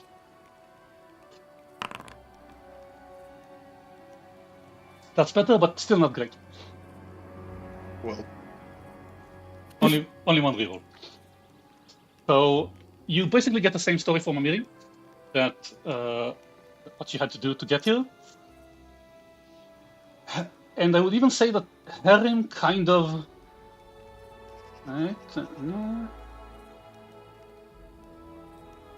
Harim also, in this way, Harim impresses on you that he is aware of the inevitable. He knows destruction will come. He expects destruction will come, but you get that he's not evil. He's like a prepper. He's like an apocalypse prepper.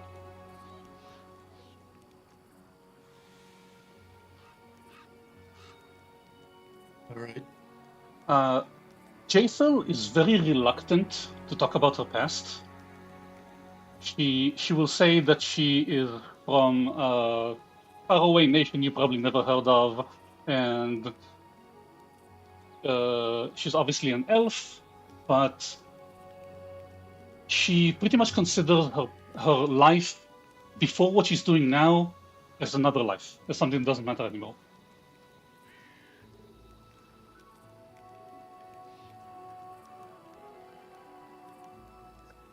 Valerie is also kind of reluctant to talk about her past, but it seems like she's ashamed of it.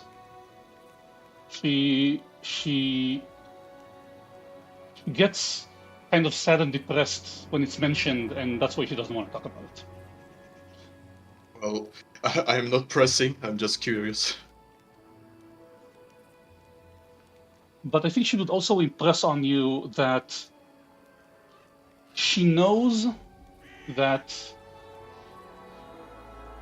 I'm guessing she would be painted. She would look to you more religious than those other practical people like Amiri and Lindsay, but he considers beauty to be God-given, like she was blessed with it, but he also considers it kind of a curse because he sees how people react to it. Same. That's why I chose to like wear a mask. Okay. Yeah, I'm guessing. So I'm guessing you have a lot in common in that case. Yeah.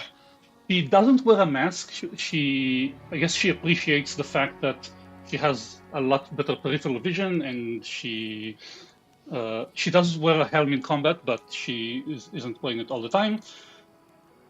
But it's obvious to you that she's trying to get away with it. She's trying to define herself as more than that.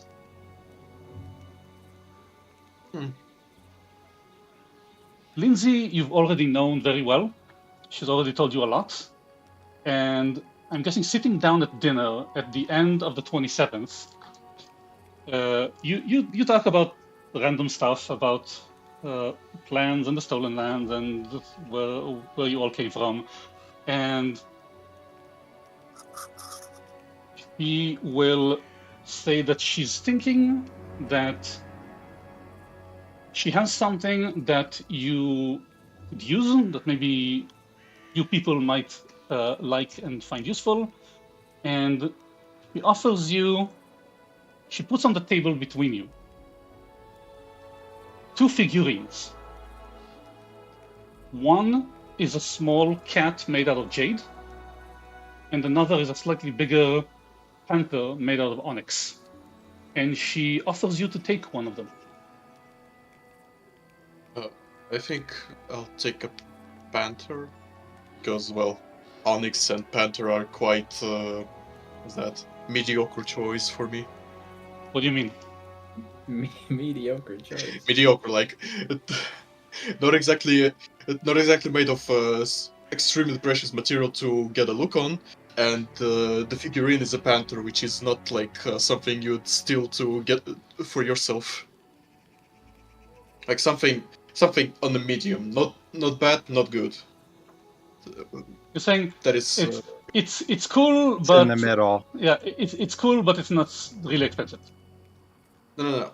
I mean, like, well, kinda, yeah. Not really expensive in a good way. That's like it has lesser chances of being stolen. Uh-huh. It's like more chances of keeping it to oneself. Because, well, since we're dealing with bandits, steal is a common thing, I think. Yeah. Hang on, why are you doing it like this? Equipment.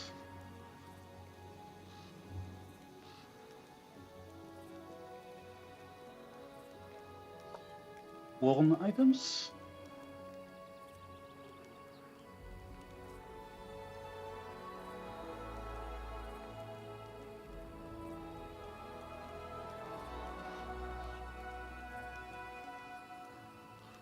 Come on, where did that come from? Give me the Onyx Panther. Yeah, okay. This is the image of the Onyx Panther. So put it there. Thank you. So you take the Onyx Panther. I've put it in your inventory. It's under consumables.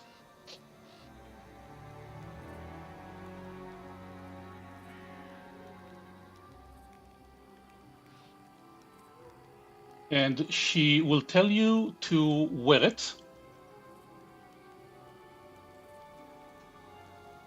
Right, okay. So it's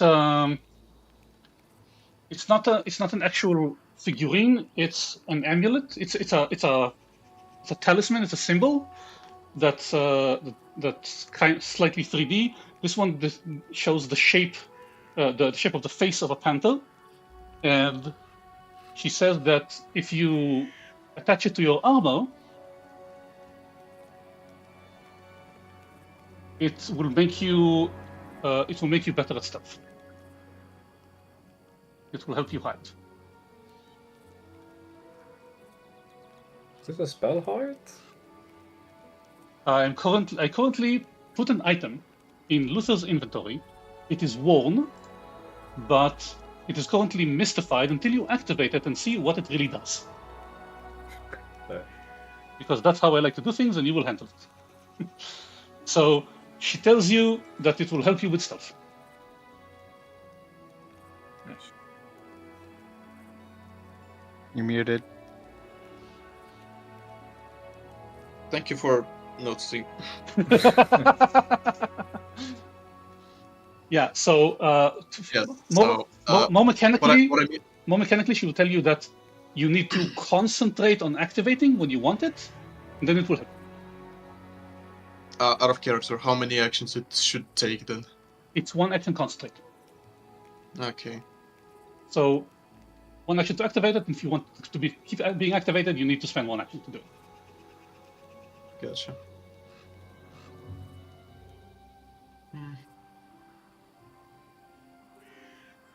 Well, of course, as all polite people do, showing gratitude.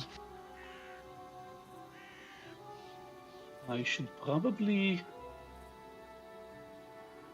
pin these things that I've said I want to know to keep track of.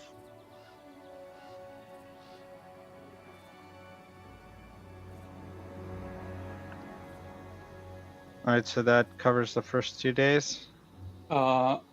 Yes. So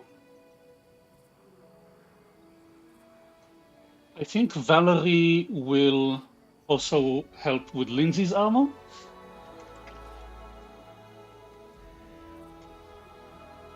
Because Amiri doesn't wear any.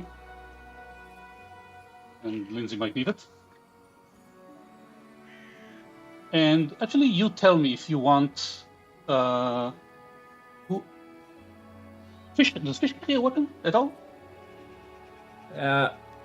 Nope. I don't think he has a single weapon at all. Not a single Nothing? weapon?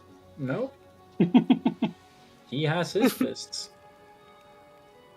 He has what? Interesting. He has his fists and he has magic, and that's it.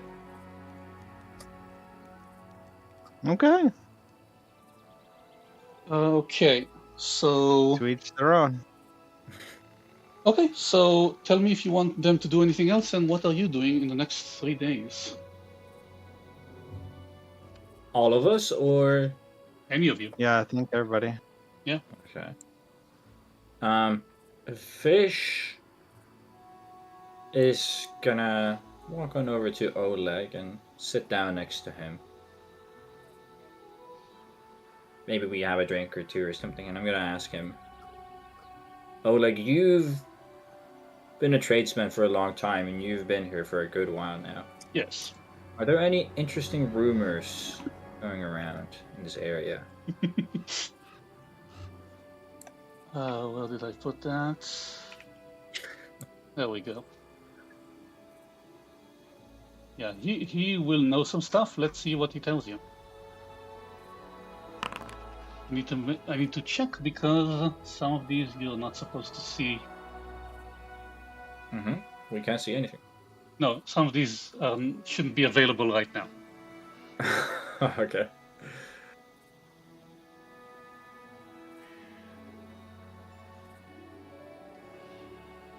He will tell you that there was a traveling wizard that came by, I would say even about a month ago. You ask him Okay. if he can tell you anything interesting, if he can tell you anything useful about the stolen land. So it's like, oh yeah, there was this wizard who came by about a month ago. He stopped by for a day to resupply before carrying on, and he said that It's kind of funny, but that's how it said. A friend of a friend's brother or something like that was traveling in the Stolen Lands a while ago, and he went missing. And and he can't tell you exactly how powerful he was or what did he specifically do, but there's probably some spell book in the Stolen Lands hidden some away or eaten by a monster, and it might be interesting to you. Very interesting. Do you know which direction he said he was headed? The wizard that was here? Yeah. He just carried on the road to the south, north. west? Well, okay. Good to know. Thank you. Yeah, the thing I like that players do most is ask interesting questions and find out interesting information. At first, I thought this was Tartusio, and I was going to be like, "Oh my god." Okay. Cool.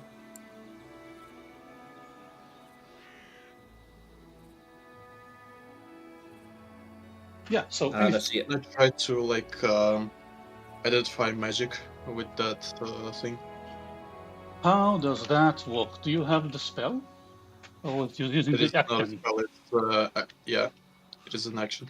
It is an exploration activity, so that's what you're doing. Yeah.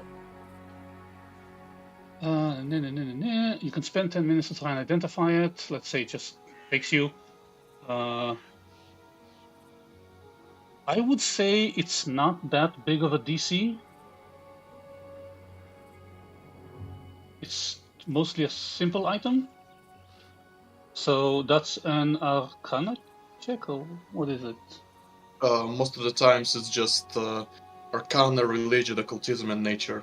Like all of them available because most items don't have a specific tradition bound to it.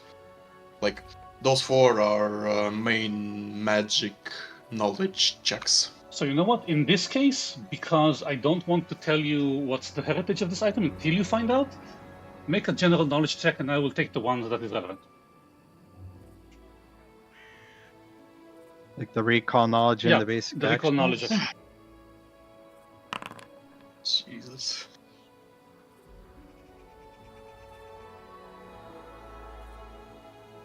Yeah, a lot of these are untrained.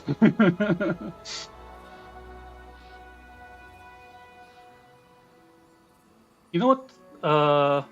For an item or location, you get a sense of what it does and learn any means of activating it.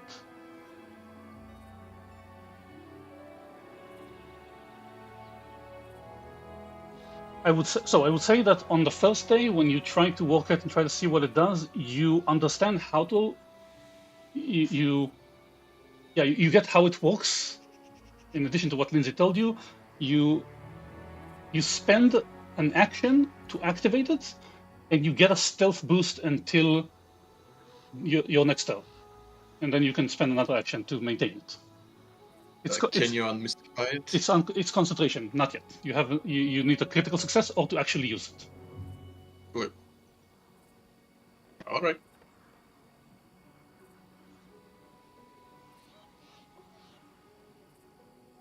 Well, what boost then? Do you want to? Like, you know what? No, I mean, like, what kind of boost? Like a second hand or like a major boost? What do you mean second hand? Well, like 1, 2, something like that. So what is a major boost? +4, most of the time. Okay. So how big of it is? It's not a big deal, but you know what? I would say that you can actually try it. In this area, it's not danger. You have time, so let's just say you take 20 on it.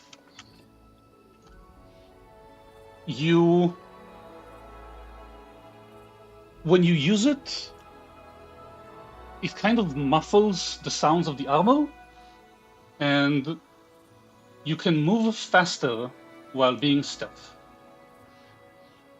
Mm-hmm. Okay. Identify item. Now it should be completely open. Oh, there we go. Yep. Well, first off, that is not even a single action. It should say single action. No, it says a free action. Yeah, it should say single action. Hang on, you activate it in vision, concentrate.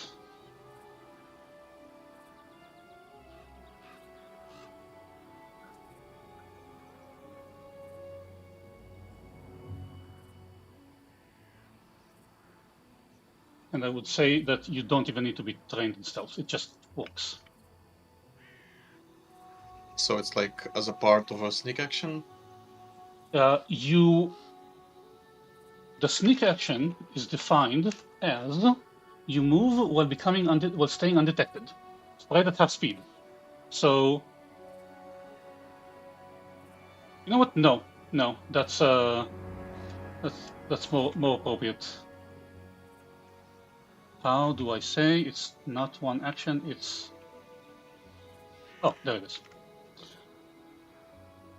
So yeah, it takes concentration. It's not an action, but it allows you to move at full speed while stealth. Nice. So you can turn it off Really when good. you're out of stealth and you need concentration for something else, but it makes you a bit more stealthy. Well, I would say that's not a stealth bonus, but like damp for a noise. Yeah, it's a small magical item you get level 1. Yeah. No. Misinterpreted.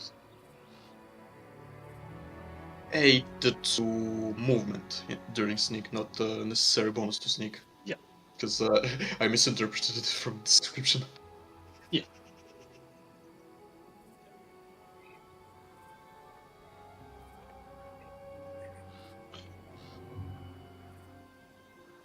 Yeah, and I'm thinking that she should have probably told you what the other one kind of does before you chose, but I don't think it will matter because the other one is help with acrobatics.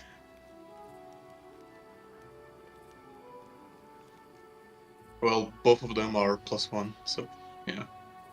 Anything else? I want to Well, I ambush guess- these suckers. Yeah, I think is it a stupid idea to hide in this cart with the hay in it? That's probably stupid. It'll be I'm not gonna itchy. do that. That was my idea. It'll be itchy, I think I'll just. and you probably have to start prone during the encounter for it to actually matter. And like I said, they would say that if you want to ambush them, then you probably want to stay in the guest house or the stables. And when you say something, Yeah. what about that cart? And said, I guess that'll work. You can, Yeah, no, yeah, you're right, Oleg. I'll stay in the guest house. you can, I guess. The hay, there's enough hay for it, but you'll have to be lying down. I'm thinking that I'm going to Maybe- probably start on the raised platform. Okay. Maybe we can try to set traps. I saw that Because I'll be shooting these fools. You can set traps. I saw that it's an activity for I don't think we qualify special for it. companion, but maybe we can set minor traps that have only Yeah, half of the effect.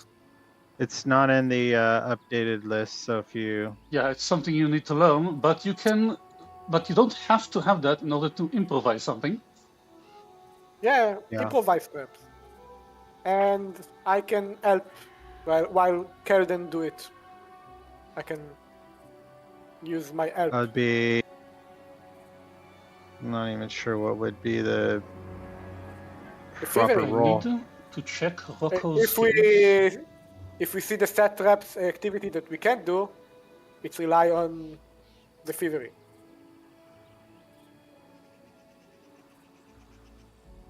We're both even in terms of thievery.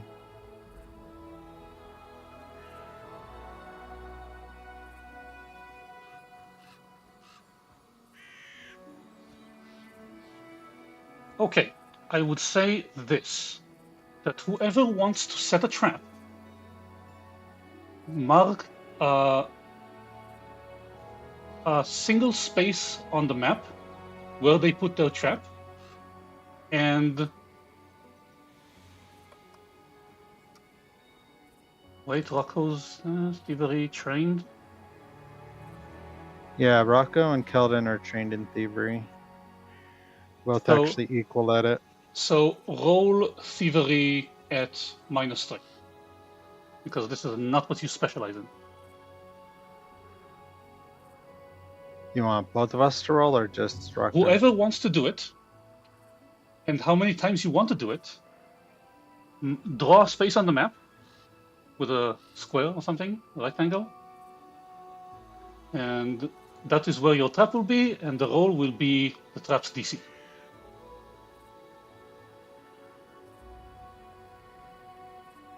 Here is the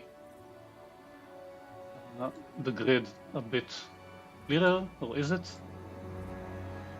Make it Not thick. yet. Oh, there we go. That's slightly more thick.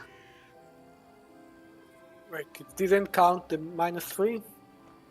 I think you said you told that the name is -3. Ah. Yeah, you have to add the number as -3. And then click add it in.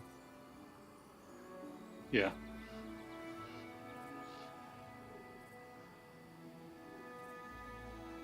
So where were you going to add that?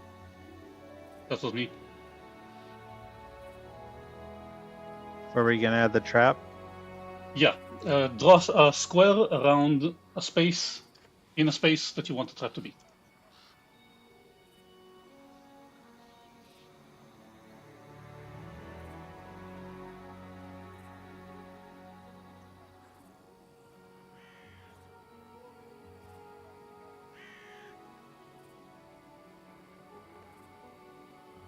So, Liron, where do you want it? We can't add anything while the game is paused. You can't even Just draw? check That's in. probably why, yeah. You Okay. can't even draw So it? now did it work? Yeah, we see it now.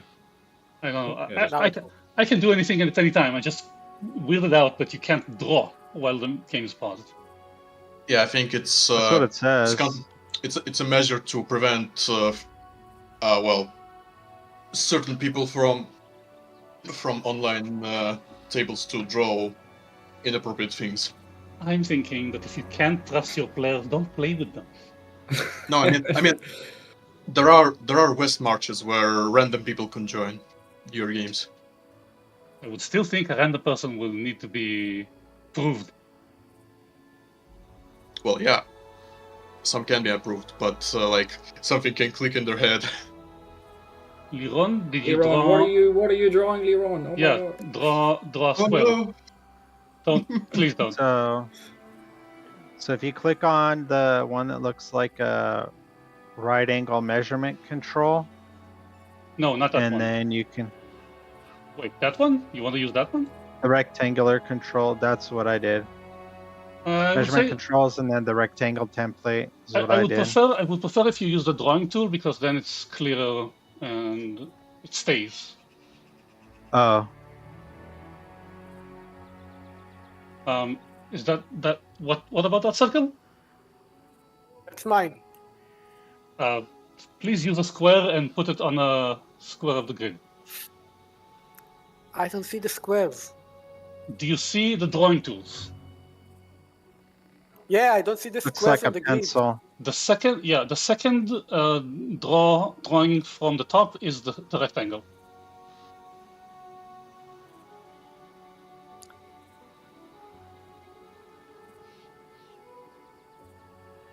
Okay. I can draw the rectangle. I don't see the squares on the grid. You don't see the diamond points? So I just can randomly put it. This is the square. Do you see the diamond points? Oh, I see the little diamonds making pref- the grid points. I prefer Yeah. because it's less obtrusive, but if it's difficult, I'll change it. You see the little I like see black now, yeah. diamonds that are pointing Mhm. out the corners of each of the squares. Yeah. Yeah, you're actually on a square right there. And I will, in that square, put a number.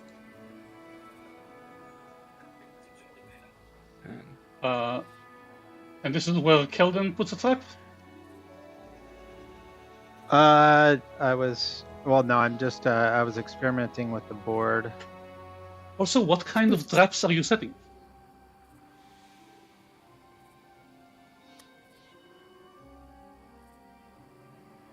Like maybe some pointy metal parts, or phones, You have caltrops? and no, Okay, so you're cover them you're improvising some caltrops.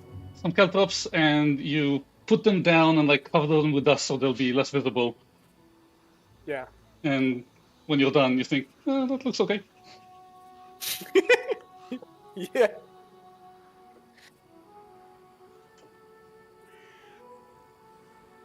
So I think I'd probably want to do like a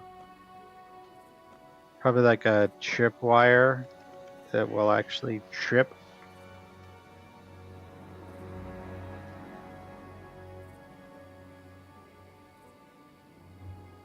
Wait, is there a thing in Pathfinder called flat-footed? In TUI? Yeah. It's off guard. Yeah, it's off guard. Yeah, that's what I thought. For some reason, the set trap says flat-footed. Oh yeah, it's It's pre-remaster. Pre-remaster, it was flat-footed. Remaster. Okay. Well, this makes more sense.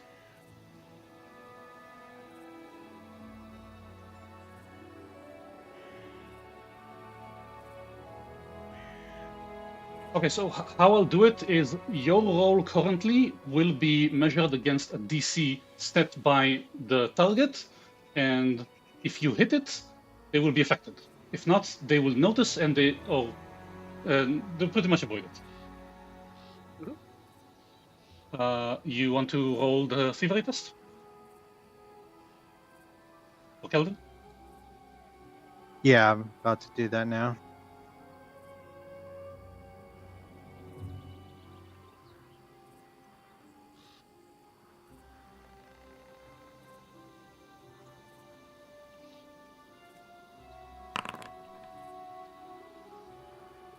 Oh, that's not bad.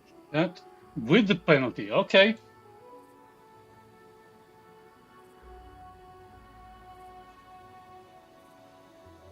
Yeah, I think I'll actually probably do something similar with caltrops to make it they step on some stuff that will impede their movement. So you want to do it a second time? Mm-hmm. They'll think, oh, that's one. Nope. Oh, you got another one you got to worry about. Okay, I'm making my own list of what you're doing each day. Tell me if you want to add anything at any time, and I'll add it to the list. We lose my last day to tell a story. You will use the last day to tell a story. On the 29th, I'd probably want to try doing some more influence with Amiri with survival. Then you will not. Then you will use 2 set traps, and influence will be your 3 days.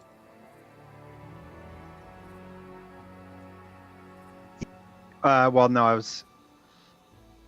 Yeah, I think so. Probably set 2 traps and then.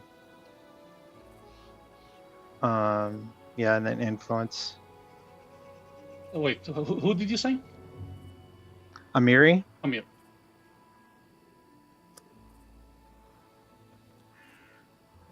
Valerie has 3 days, so I guess she will help maintain armor for Kelden and Rocco. Yep. And Jathel. It just gives you basically 1 temp HP, right? Yeah, so it'll probably be for everyone. So everyone with armor will have 1 temp HP. Sweet. Jathel will just be ready with her undead ghosts. Yeah, or undead guardian thing or whatever. Yeah. And actually, because Lindsay is here and being helpful and encouraging, then everything you roll for the activities for setting up is +1. Oh, sweet. Okay, so the traps go up. Nice. Nice. All right, so I guess I'll set my second trap.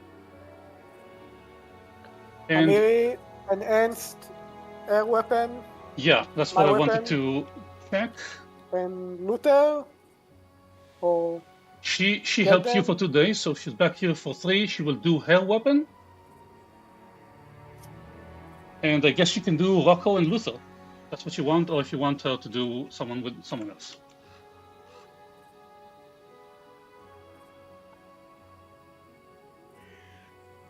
You tell me. I can't decide. They should tell you.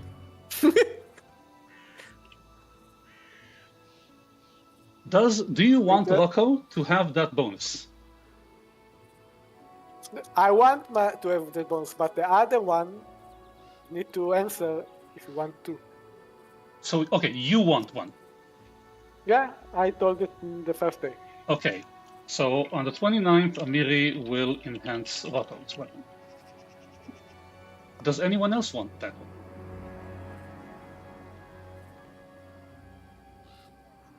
Everyone that has weapons probably want it. Everyone that has armor probably wants that too. And I guess frontliners should have their weapons polished. Do you want it? Yes. I'm not Okay. using melee weapons primarily, it's a so melee weapon. doesn't matter to me. Yeah, so it will be hers, Rocco's, and Luther's. Yeah. I think that will be everything when you tell me you're done. Right, Keldon's second test. Okay. That's 22, that's nice. So it's actually... with Lindsay's aid, cool.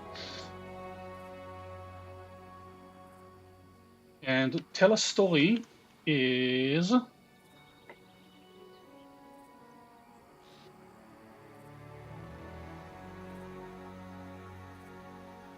Spend an hour's rousing story. What is it that you are encouraging, enhancing?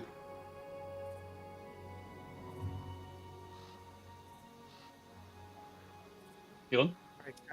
I'm telling war stories about people that fought against odds and managed to win with full determination. It says here beautiful that... story, Rocco. Beautiful story. It says here that others who listen and want to gain the benefits should be using the relaxing... to gain the greatest benefits. An ally who spends 2 hours of a campfire story hunting and gathering is unaffected. Wait.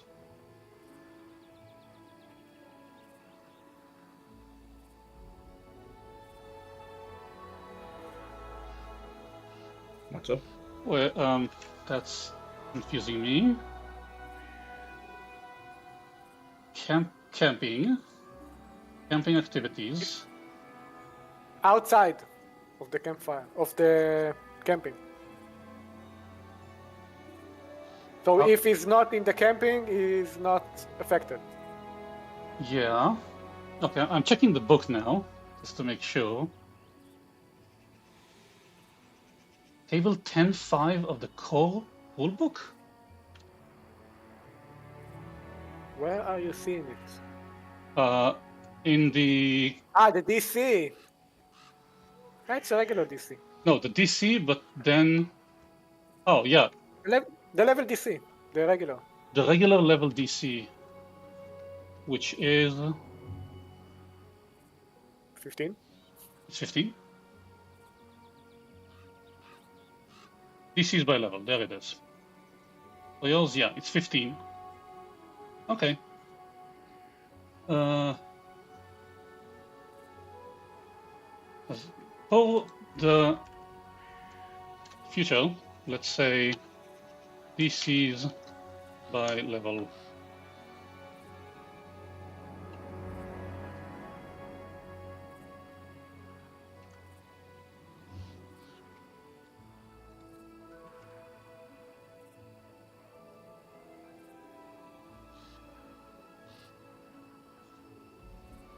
That's not what I meant. I've made myself like a little sticker with at the level DC table. I want I it to think be should be accessible. We can do this. We have the technology. Well, there is simpler technology called like paper. If I I use, don't I accept your style. I find it appropriate. But if I used it for everything I needed, my whole screen, all three of my screens will be covered with post-it notes. No, I mean, like, it's not necessarily have to be on the screen. It can be in the book, or just if it's not much, just laying around. I mean, that's a normal DM screen, is it not? I remember mine. It's just like hundreds of post-it notes, like every You single get player, DM like screens? passive perception, their AC, like all sorts of bullshit. Yeah. So first of all, it's a good thing that I have the party sheet, and there's a GM screen, but also it's kind of big. Yeah, Pathfinder for Foundry is like the most comfortable and comprehensive system. Okay, so how it will work is like this.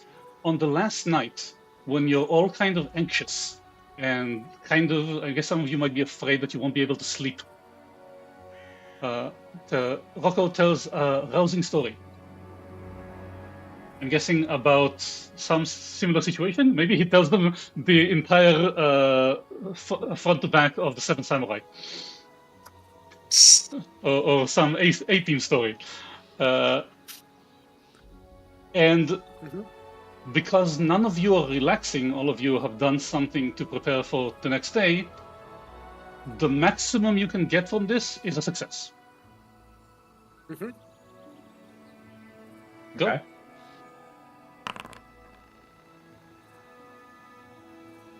That has to be a success, right? Oh, no, I'm sorry. It says so that on a success, a relaxing ally gets a +2 instead of a +1, and it's a critical success, everyone. Oh, if it's a critical success, an ally who relaxed can also re-roll a failed roll at any time. Ooh.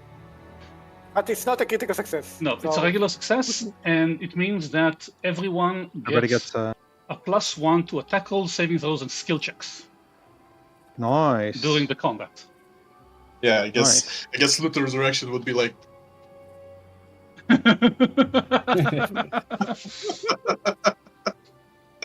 what a beautiful story. I feel inspired. We should take notes because tonight is gonna be a new story or something. tonight we make history. I'm thinking on the side when you're telling the story, Oleg is like, what's the big deal all about? We just asked them to fight some bandits. Is this how all adventurers behave? And Svetlana is like putting her hand on his arm and like, it's the ritual, let them do it. So influencing a Mary is a blind roll, right? One at a time? To influence a Mary, that's a blind GM roll, or is it? It's not public, correct? It's not going to be public. And how are you approaching this? Through survival. I'm gonna just talk to her about like different, methods or things that I've come across for, surviving in the wilds and stuff like that. Something on her level.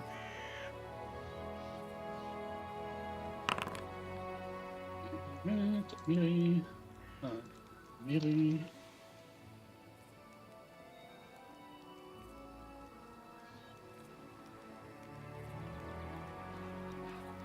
That is also not a critical failure. But not a success. No. Damn it. Okay, well, at least I don't lose any influence. Yeah, so she... By the way, I'm currently, because we've passed the feast, I'm counting influence on them for the party, not individual. Okay. It's a difficult nut to crack. Yeah, kind of. Apparently. Well, what? You know what? Nah. I'll save my hero point. Okay. I would say that you can use one this day. You will have another one tomorrow. Okay, then I will. Yeah, you can do one. Still not enough. Worse? Not worse, but not Worse enough. not. Okay. Yeah. So she Well still tried. she still looks at you like you say you're a fighter. You say you're an outlander. You're a wanderer. You are a forest runner. But I'll believe it when I see it. Okay. She's not dismissing you to your face. She's just, we'll see. I'll wait. Okay. Got it. And I think that's it. Let's get this party started. Okay. So I guess let's find out, where do we want to all position ourselves? I think I'm just gonna stand around the corner. I don't know. Like what? Yeah, around the corner. Severe heat. Oh, wind. You're not doing Storm anything. approaching. You're not doing Yeah, anything so- exploration-y right now, at least. So it's not No. gonna be. It's not gonna be that. But you feel the heat. It's a hot day. It's called Fire Day. Okay, it's high noon. It's blazing sun. A good day for a Oh. showdown. So about the combat. Yes. What is the plan? So out of character, I don't think we should fight with all of our companions. It's too much. I have some for strategy. We said earlier in the campaign that we can call for one, and he will be with us. Yeah, I So- think how I'll treat it is all of them will be like a reserve, basically for this combat until you get kind of established. They will help you if you're closing in on a TPK. But Sounds good. other than that, Yeah, we'll tell them we'll handle this. yeah, other than that, you can pick one to come with you. Mhm. And you get the bonuses from what they did from the armor and the weapons. But if you want Jathel's guardians, she will have to be the one that comes with you, and you will have to be adjacent to her. So, because of my story, I think in this fight we can sit down Lindsay. Right? Oh, yeah, because...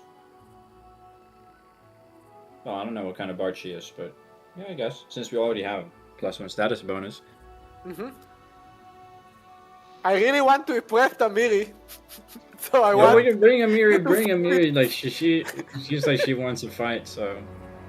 Okay, Yeah. so wait, Kelden is here. So Kelden gets campfire story success, and Luther, and Rocco, and where did Fish go? Oh, there he is. Hiding that. Hiding in front of the Just go building. into water. Yeah, this gives you all the +1s, Sweet. and Nice. the weapons we said Rocco and Luther, and if you want Amiri to come with you. Sure, Amiri, yeah. Or Yeah. there are 3 others you can choose from. We'll take Amiri. Yeah, I think the great composition would be Amiri, Lindsay, and who's Jatel? But We can only have one. Yeah. Yeah. oh, Yeah, Well- we can only have one. I guess I could be a damage dealer in a tank. Where we would for certain need buffs. So Yeah, but Lindsay. we have my Um, story this time. This is Oh. why I think normally Oh yeah. I Status. prefer Lindsay the most. But maybe this fight we can have someone else. Yeah, I mean, I agree. Mhm. Lindsay is... But, yeah. I mean, Amiri said she wanted to... She's really into fighting. Yes. She also said you needed to prove yourself as a fighter, as a warrior. Yeah, that's And like this that's like makes- sort of Yep. play a test. And It's a going with you and zero seeing you in action might be the one that cracks it. Yeah. Yeah. Maybe. Yeah. Okay, So give her the +1. So Jaethel is out, Amiri is out, Valerie is out, and Amiri... Okay, but I think Luther, Rocco, do you want to be at the side of, the gates when they're open? So you can shut them, so you don't run away and, alert the others. I feel like that would be bad if they... I don't think I would be a proper... how's that? A proper person to alert somebody, including my speed. No, I mean, just so we can close the gates when they come in, so they don't run out away and alert the rest of their camp. Oh. Like I said, the doors technically open inward. The doors. So, like, if the doors are opened inward, we could hide behind them. In a defendable hamlet outpost, they would open inward. I suggest it's easier to bar it that way, right? And I think the infrastructure allows for it, judging by that house. Yeah, I'm thinking how would one build such a thing? I'm thinking inwards. So yeah, where is everyone? Are you ambushing? Are you talking? Are you immediately fighting? What are you doing with the door? And then you're going to the high ground? So the doors open like this, right? Where they would be in this position, per se? Well, how? If the door is The open, doors- it will cover Gelden? The doors open in this direction, right? Yeah, I'm guessing they would cover Kelden, and I would say from this angle, if the door opens all the way, then it will give you some cover, and if you want to move, you'll probably have to push the door at least a little bit. If you want to move in. Okay. So, the Levitans will be hiding in their bedrooms, hoping everything will turn out all right. Let's hope so. Where do you want Amiri? Maybe on the other side of the thing. Are you guys just going to stand in that area right there? I want to hide too, but maybe in a different place. So the plan is an ambush. I put myself behind the building. I think for a proper ambush there can be a lure. And since Could, I don't have anything in stealth, I can be the one. Yeah, I was going to ask. Hide inside the... I was going to ask, is it a total ambush, or is someone staying, or do you want the Levitans to lure them to be the bait? Well, the Levitans would be there to greet them, right? Or are we gonna, and then we'll spring on them? Or what's the plan there?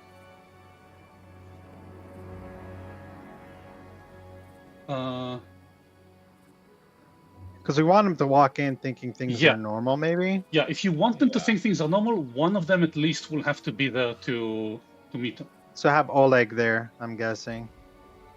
Maybe have Oleg standing like right in, right in that, right around there. So you're telling him, stand here, act like everything is normal, and he tells you he will do his best, and when the fighting starts, he runs. Of course. Yeah, hold up these 2 big bags of cash, and then be ready to give them to them. I don't mean, please come and take them, and then run away as soon as they enter. Wait. Oh no! I don't think I can fit in that barrel, yeah. No. Lindsay probably could. You can't. Oh, sad. Rocco might if he really squished himself and made himself uncomfortable. So where are you going to stand, Luther? And Rocco Fish are staying there? Is that where you guys are going to stand behind the building? I probably will stay there. We want Amiri to close the door. Yeah, Keldon and Amiri will close the doors once they're inside. Do you intend to bar them? Yeah, I think I should. Yes. There is a bar you can use, but it will take some doing on your part, and it will make it. It's not locking the door, but it will take them more time. You spending time, it will take them more time if they want to escape. Well, maybe I think we'll just push the doors closed, and then we'll be there. If they try to run out, then we'll be able to attack them. Back. Then yeah, mechanically, I would say that if you want to do this, it will be like one action to close the door properly, another action for both of you to have a prepared bar and bar it, and and if you do that, then one person alone can't remove it. And if you don't, then it will take them one action to open the door if they want to escape. I guess we'll between Amiri and Keldon, they'll bar the door. Okay. So you find the bar and you place it next to you, maybe casually dump it on the floor so it will look random and you can quickly access it. Yeah. Or maybe actually stand it up against the wall. Also a possibility. That's what I'm thinking. Yeah, so like you stand up against the wall, and when you close the door, you push it, drop it, both of you pick it up, and Yep. Cool. Nice. I will say that. Where are you standing? Yeah, that's a question. You can stand in the open. I can stand in the open, but like. No, we don't want to give it away. Well, how can I be hidden if I'm a knight in quite literally shining armor? You can still duck behind you just something. Stand out of view. Yeah, like could stand in the barn. Could and also, also I will tell you that you know the bandits will be going to the storage pen to pick up their stuff. When they how about you hide in the storage pen? When they come here, it is very much likely that they will notice you. Yeah, when they come here, they're gonna be like, "Who the hell are you?" Yeah, I guess I can hide there and meet them with the flat-headed welcome. Oh yeah. So you stand Maybe there. Y'all should. Oleg still Maybe there. Rocco and Fish should hide in there as well. Yeah. Yeah, if we want them to go all over there. I mean, yeah. You can go in, and then I can open the doors for everyone. Yeah, so Oleg will impress upon you that it's fine and dandy. You can probably stay hidden until the bandits come and see the pen, but when they get to the pen, they will see. So plan for that. Yeah, we're closing the doors. I'll open them when I hear shouting or something. The doors. Yeah, we'll have a signal like probably Keldon or somebody will whistle.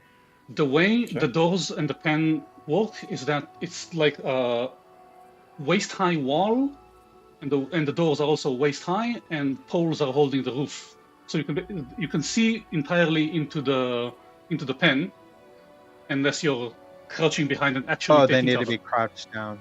Yeah. Oh, okay. Yeah, they can just crouch down. I'm just saying, so you know.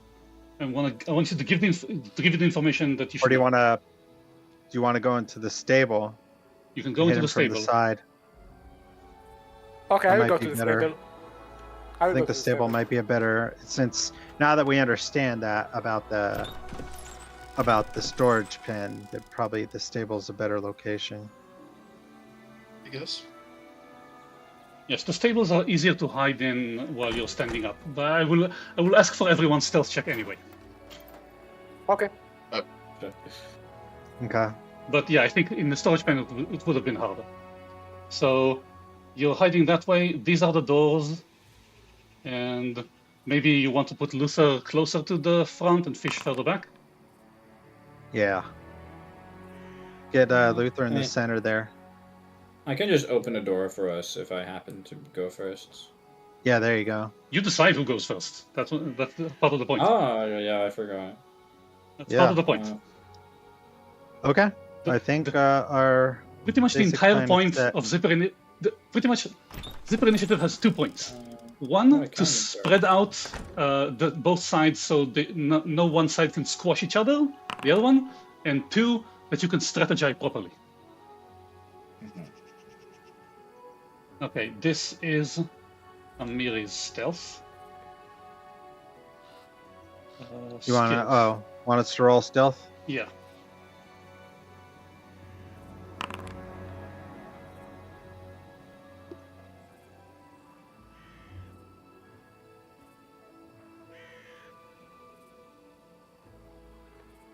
And also, if you want to forward and be clear about what the plan is. The moment they come in, you slam the doors shut behind them, do the whistle signal, and then we ambush them. No, I think we want them to actually walk up to the storage pen, and once we see that they're like, probably, well, they also have these traps to go through. Yeah, I was going to ask that if you want them to all walk up to the pen without noticing you, would you like to move where you put the traps? Yeah, probably.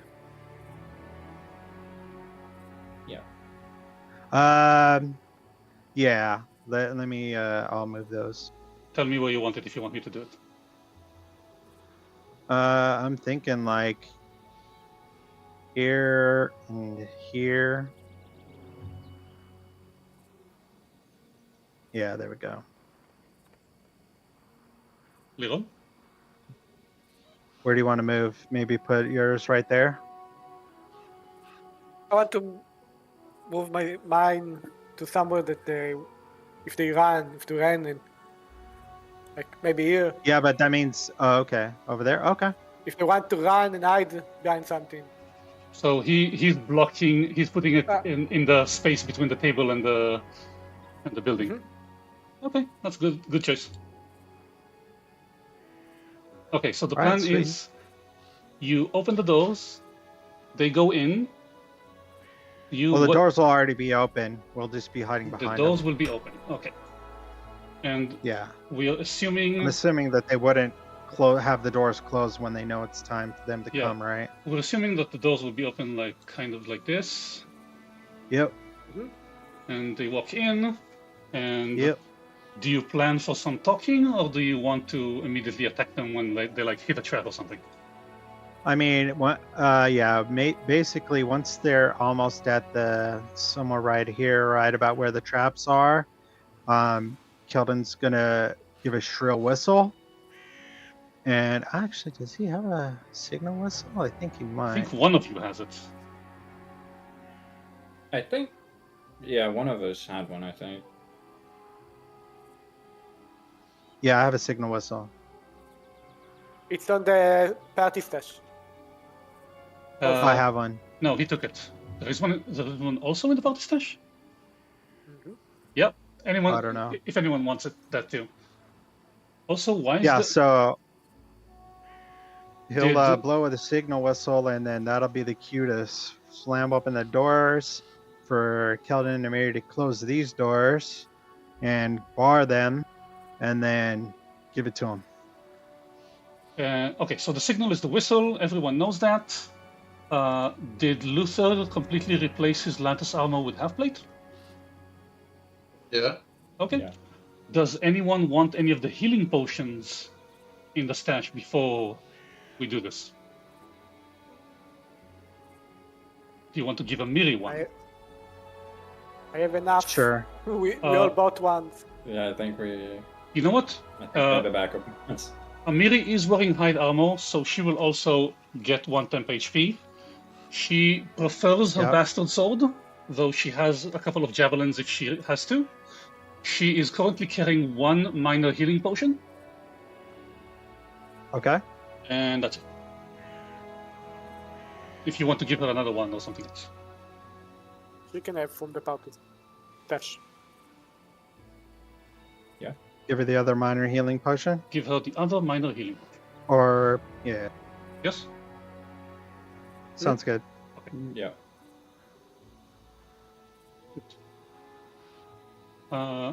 Yeah, my whole idea with how I intend damage to work is that I want things to be exciting. I want health going down, I want health going up. Yeah. Okay. I will do this scene now and then we'll end because it's late, but I'll probably recap it a bit at the start of the next session. So, Yep. the way it works. At the beginning of the day, Oleg wakes up early, and however you decide to divide sleeping arrangements, you also make each other wake up early, so you'll have some time before sunrise, in case they're early, to be ready. Yep. Oleg will tell you that as far as he's concerned, even as far as low-level bandits or aces or leaders, he hopes they're all dead. He hopes you kill them all. Yep. He will tell it to you to your face. And Okay. unless you have any objection, when you kill them, he will take their bodies and hang them on the palisade walls as a warning.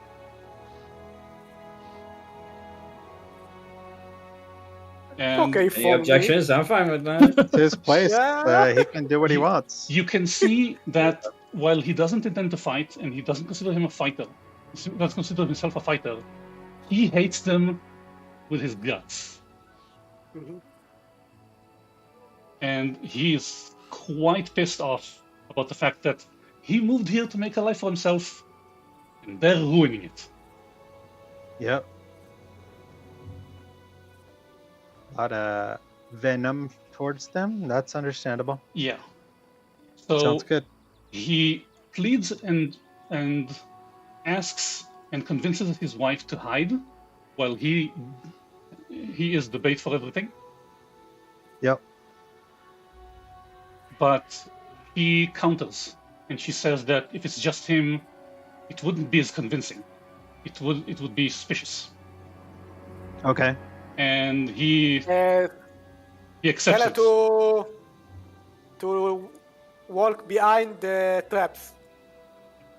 Tell her to walk So behind she the traps. might be a little safer because they need to go to the traps before they get to her. Okay. Yeah. So she convinces him that she should be there because otherwise it's going to be suspicious. Okay.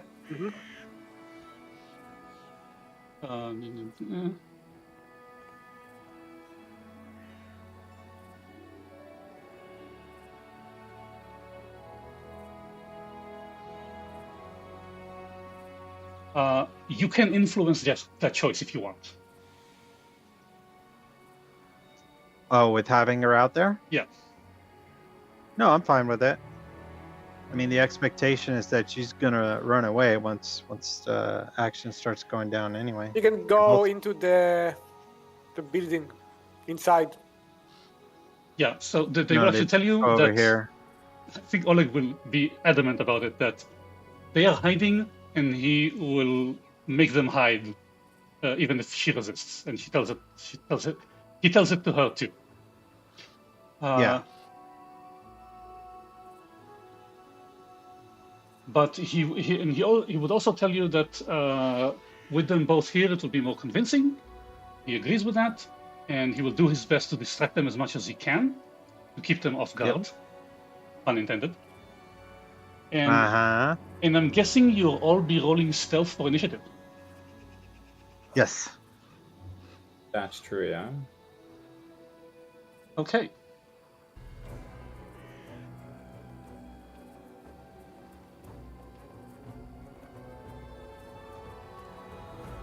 Why isn't it turning off? Hang on. Stop this, stop this, stop this, stop this, and stop this. Okay.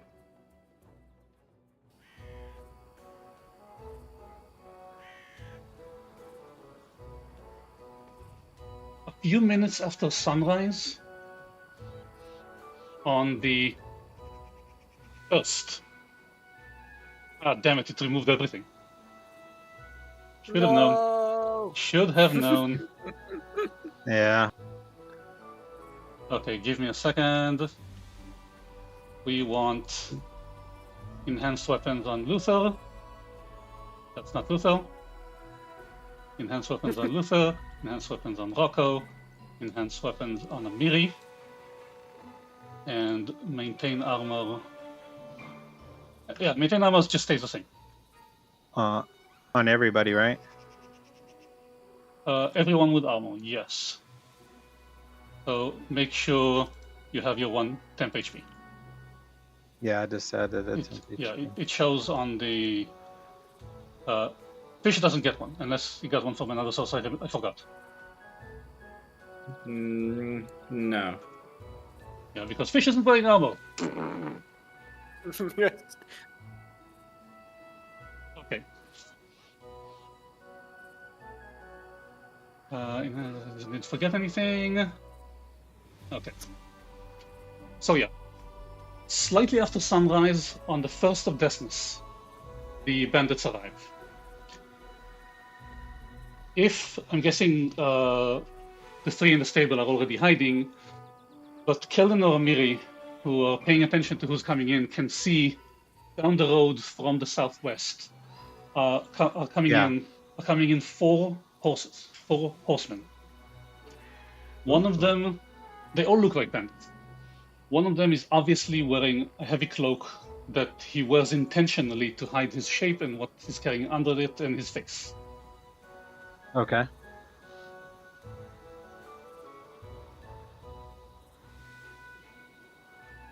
They come over to the doors you left open. Yeah? Yeah. Okay. They come to the doors. They slow down near the entrance. It's like appreciating the fact that the doors are open. Mhm. They don't seem to pay special mind to it, except like it's easier for them this way. Yeah. And they pretty much as they come in, you can hear their chatter. They're talking to themselves. They seem happy with what's going on with. Did they dismount or do they ride their horses in? They ride their horses into the entrance, and actually, let's do it this way. Whoop.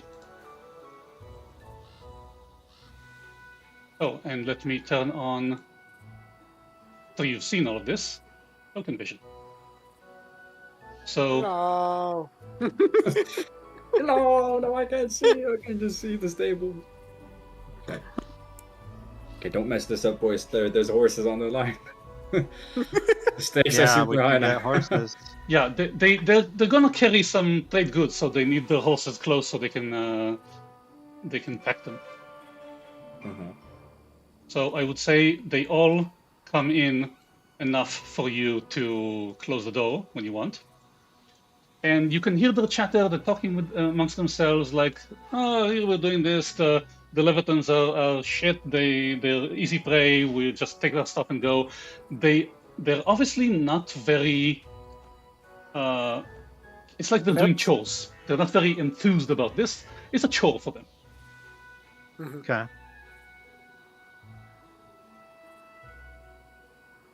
Yep. Well, I'm assuming they're probably gonna dismount right there. Yeah, I just want to show you that this is how we'll say, ace looks like. He's Okay. He's sitting on the horse over here. And I think Keldon would see him kind of like an evil twin. Like an equal, you said? An evil twin. An evil twin. Okay. Yeah, you can say he's kind of dressed like you. He has a bow like you. Got it. I think you can appreciate he probably has similar skills. Okay. And when they come in, the Levitans are there. They are standing near the pen, as in, here you go. We're not going to resist. But what is that? That was just side note. We're just whispering amongst ourselves. What? Shamidu doesn't punish animal abuse nor appreciates care for them. In the law? Yeah. Well, in the edicts and anathemas. Kind of ambivalent about it. And stop me whenever you want. The horses come in. This guy dismounts and walks over to the Levitans, and he's like, he looks down at Svetlana like he could probably do what he wants to her, and Oleg won't interfere, but it's annoying for him to just be here, so he goes to the pen. He sees you saw there's some furs, some equipment, not a lot of stuff, and he nods his head, scoffs at Oleg, and then he calls for the rest of them to come. So they all dismount. No, without the horse. Yeah. I'm using the rideable system. It's kind of okay. If you're not stopping them now, they all walk forward. Okay. That's probably about the point where I'm going to blow the whistle right there.